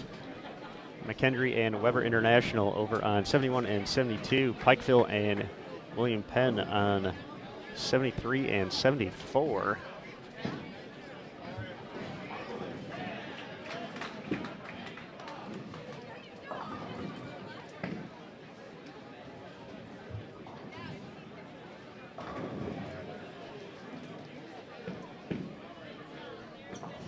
Once again, a big thanks to everyone for joining us throughout the week.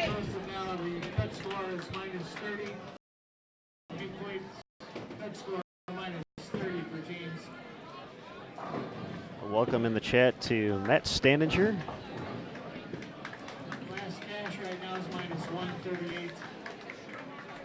Matt pretty familiar with this tournament and this area, is a member of the Marian bowling program.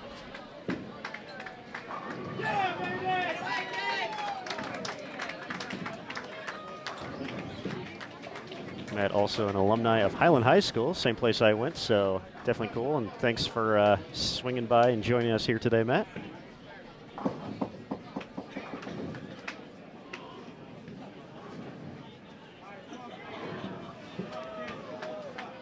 They made an announcement that scores are updated. I'm waiting to see it pop up on the Facebook page, and we'll get those out to everyone.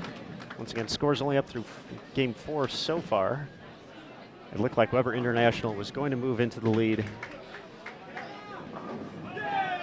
over Lindenwood. Granted, we weren't 100% sure what other teams around the house were doing, but Weber put up a nice 1070, I want to say.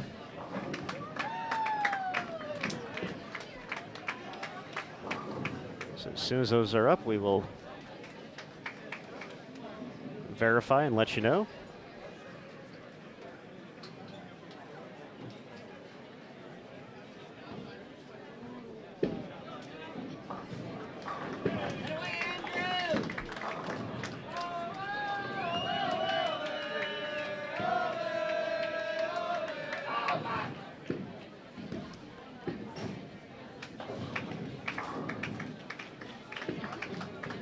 A little excitement there from Weber as they that he's been kind of running this tournament so far through today's earlier competition, was leading after 4 individual games. We'll see how he's looking after 5.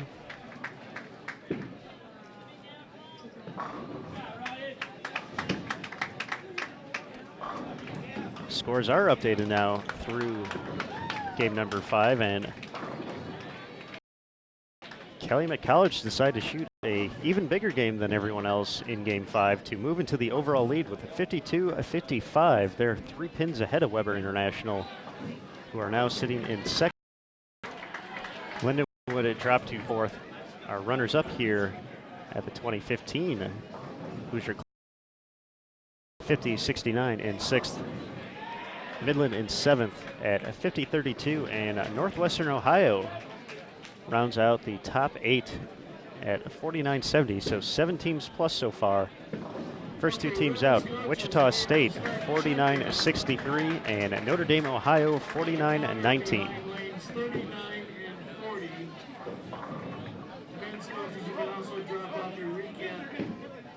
Game 6 sheets there as well. Women's check-in is now open behind lanes 39 and 40 on the south side of the counter, at the front counter. Individually, Andrew Anderson still on top of the standings. Sheets with you, your registration forms, your ball sheets, and all your packets necessary to register. Thank you. Anderson leading the way with 1172 for his 5-game total.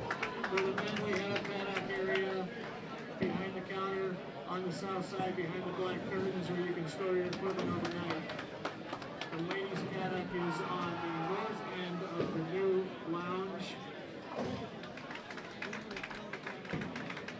Sitting in second and third, a pair of Calumet teammates. Michael Davidson in second with 1151, so he's 21 back of Anderson. Matt Kuba sitting in third, 1107. Those two leading the way for the team leading Calumet. Sitting in fourth from Notre Dame, Ohio, Vincent Beller at 1101. And Northwestern Ohio's Michael Staniford rounds out the top 5 with 1100 on the nose. So there's your top 5 individually so far.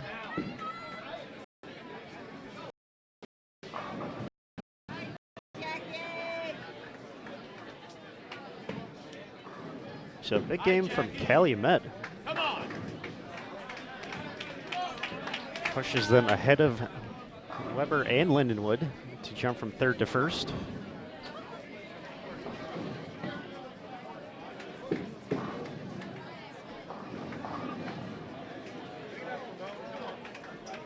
Once again, the goal after 9 total games of 6 today and 3 tomorrow morning is to be in the top 8. So for this men's field, we have 78 teams. We only got 80 lanes here, so think about that for a second. We have all but one pair going right now, filled to the brim. Here for this coveted Hoosier Classic title. And only 8 will advance after the 9 qualifying games to the match play Baker Bracket Final.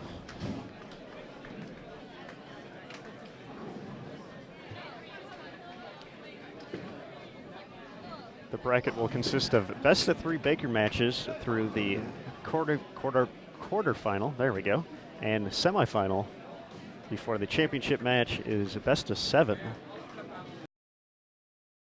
And women's champions here on Bowl TV.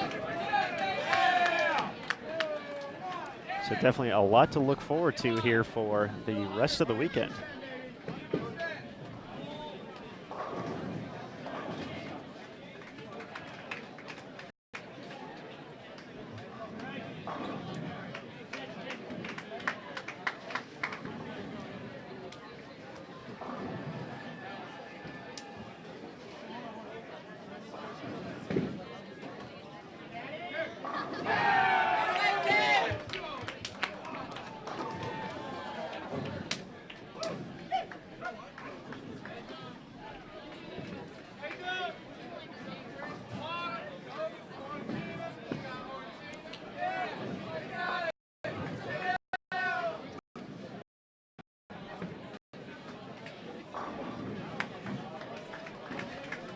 Weber apparently not very happy being in second right now. They're great up the 10th frame.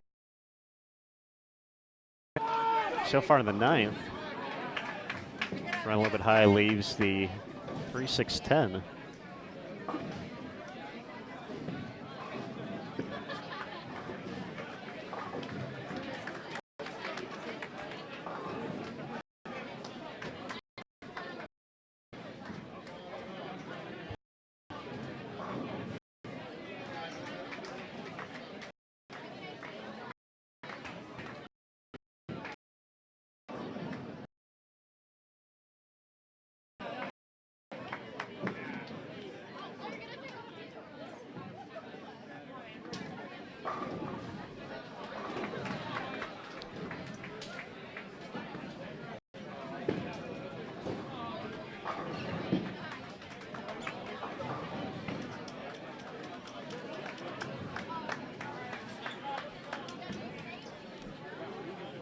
William Penn putting on a pretty solid effort over on 73 and 74. Had a few early miscues, but have been filling frames since then.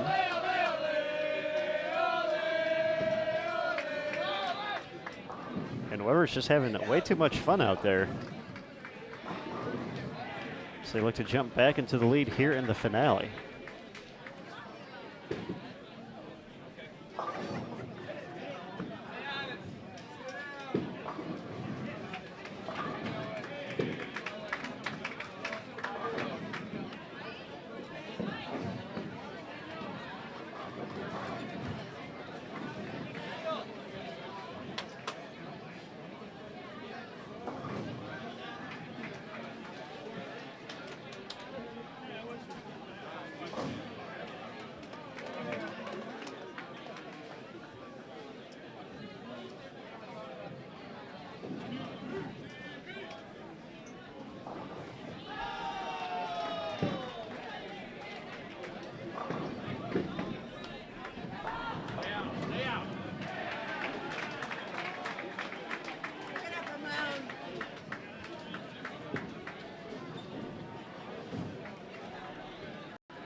So 1,100 still out there for Weber International. as they start the 10th frame.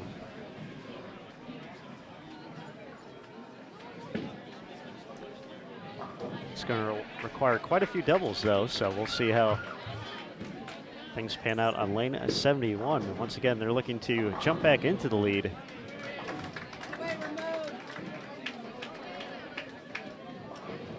After taking the early advantage of this tournament, leading the first 3 games. They haven't dropped below second yet, but definitely looking to put some pressure on Calumet.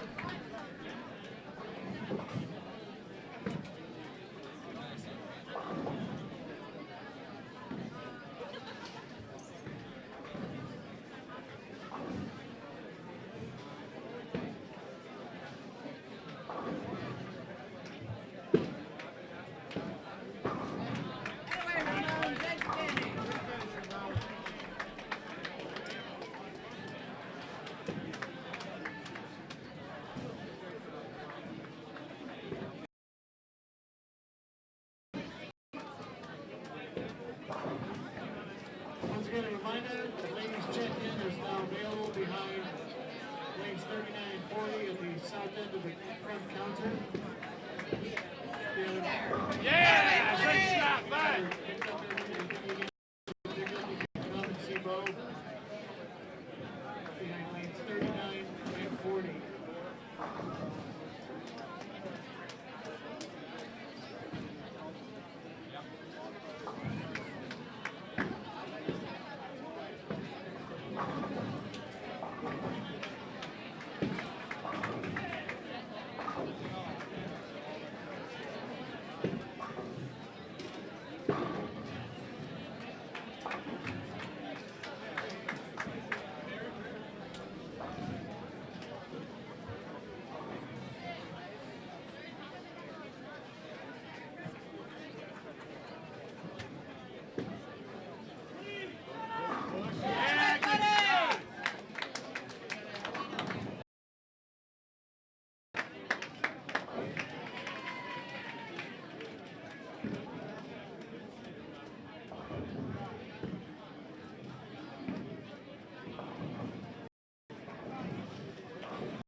Pair of 220s kick things off for Weber International in the 10th. 224 and 221.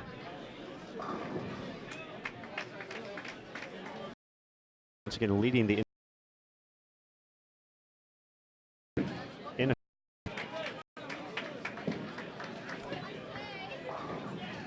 McKendree Bearcats still have a chance at 1,000 here. 2 bowlers working on doubles. So I'm currently at 9-14, so a big finish from them would get them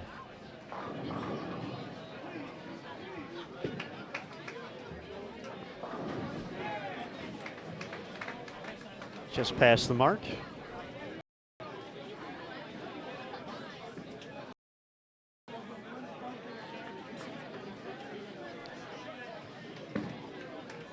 William Penn also has a chance to get to 1,000 over on 73 and 74. Some struggles this game for Pikeville. A pair of 150s up there.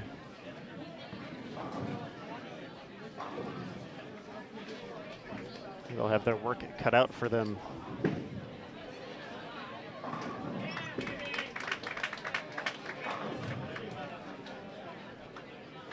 In the final 3 games tomorrow.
as you finish up, please make sure you grab everything that belongs to you. Do not leave anything behind, please. If you do, we're going to throw it in the raffle tomorrow.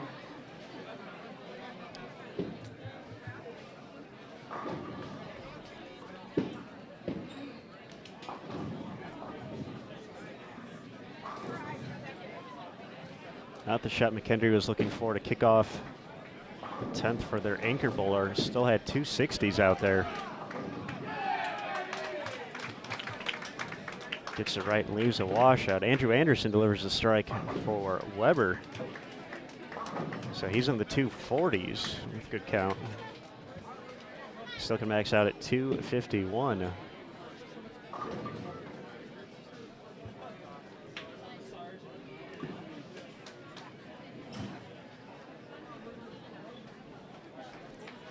McKendree will finish up with 978.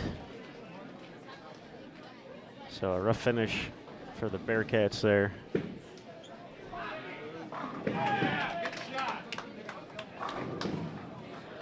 It's Andrew Anderson's world. We're just living in it right now here at Western Bowl. Gonna put up another big number here.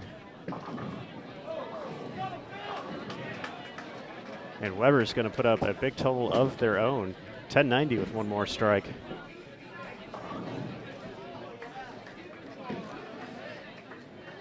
For an impressive performance by the Warriors here.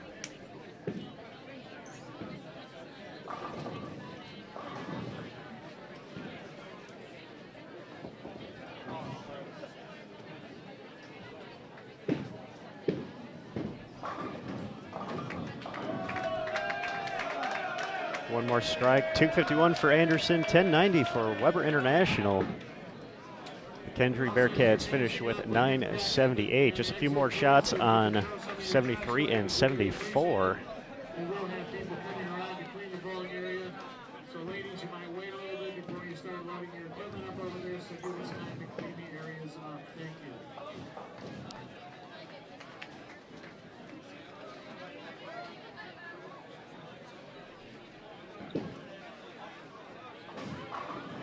Guys, as you're storing your equipment in the paddock area, there's an area that's roped up with caution tape. Please keep everything to the back of the room so that we can have a walk area to get into the tournament office. Thank you. William Penn cracks 1,000 to finish with 1,002 in their finale. They had 1069 last game, so added plus 71 to their total in their final 2 games.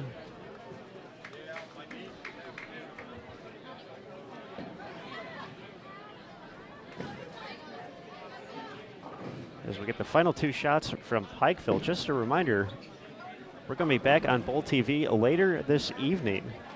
So we're going to let everyone finish up here. Looking around, at least for our end of the house, pretty close to that. Going to re-oil for 6 games of women's qualifying here at the Hoosier Classic. So we originally said that was going to start around 4. I don't think that's going to be the case since it's already 3:20 here in Indianapolis. So we'll probably be starting a little bit later than that, but we'll have games 1 through 6 featured here on Bowl TV before we turn off the cameras tonight. So once again, a big thanks to everyone for joining us throughout the day. Big thanks to Nick Hoagland for sitting down with us for a few minutes and talking a little bit about the pattern and just about what this tournament means to him. Of course, the great staff here at Western Bowl to make this a first-class event, and the tournament volunteers for the Hoosier Classic once again making it one of the premier events in the USBC Collegiate season. So that's going to do it for our broadcast for right now. Once again, we'll be coming up with women's qualifying in just a little bit, so don't go too far. We appreciate all the support today, and we'll be back here on Bowl TV in just a little bit. We'll see you soon.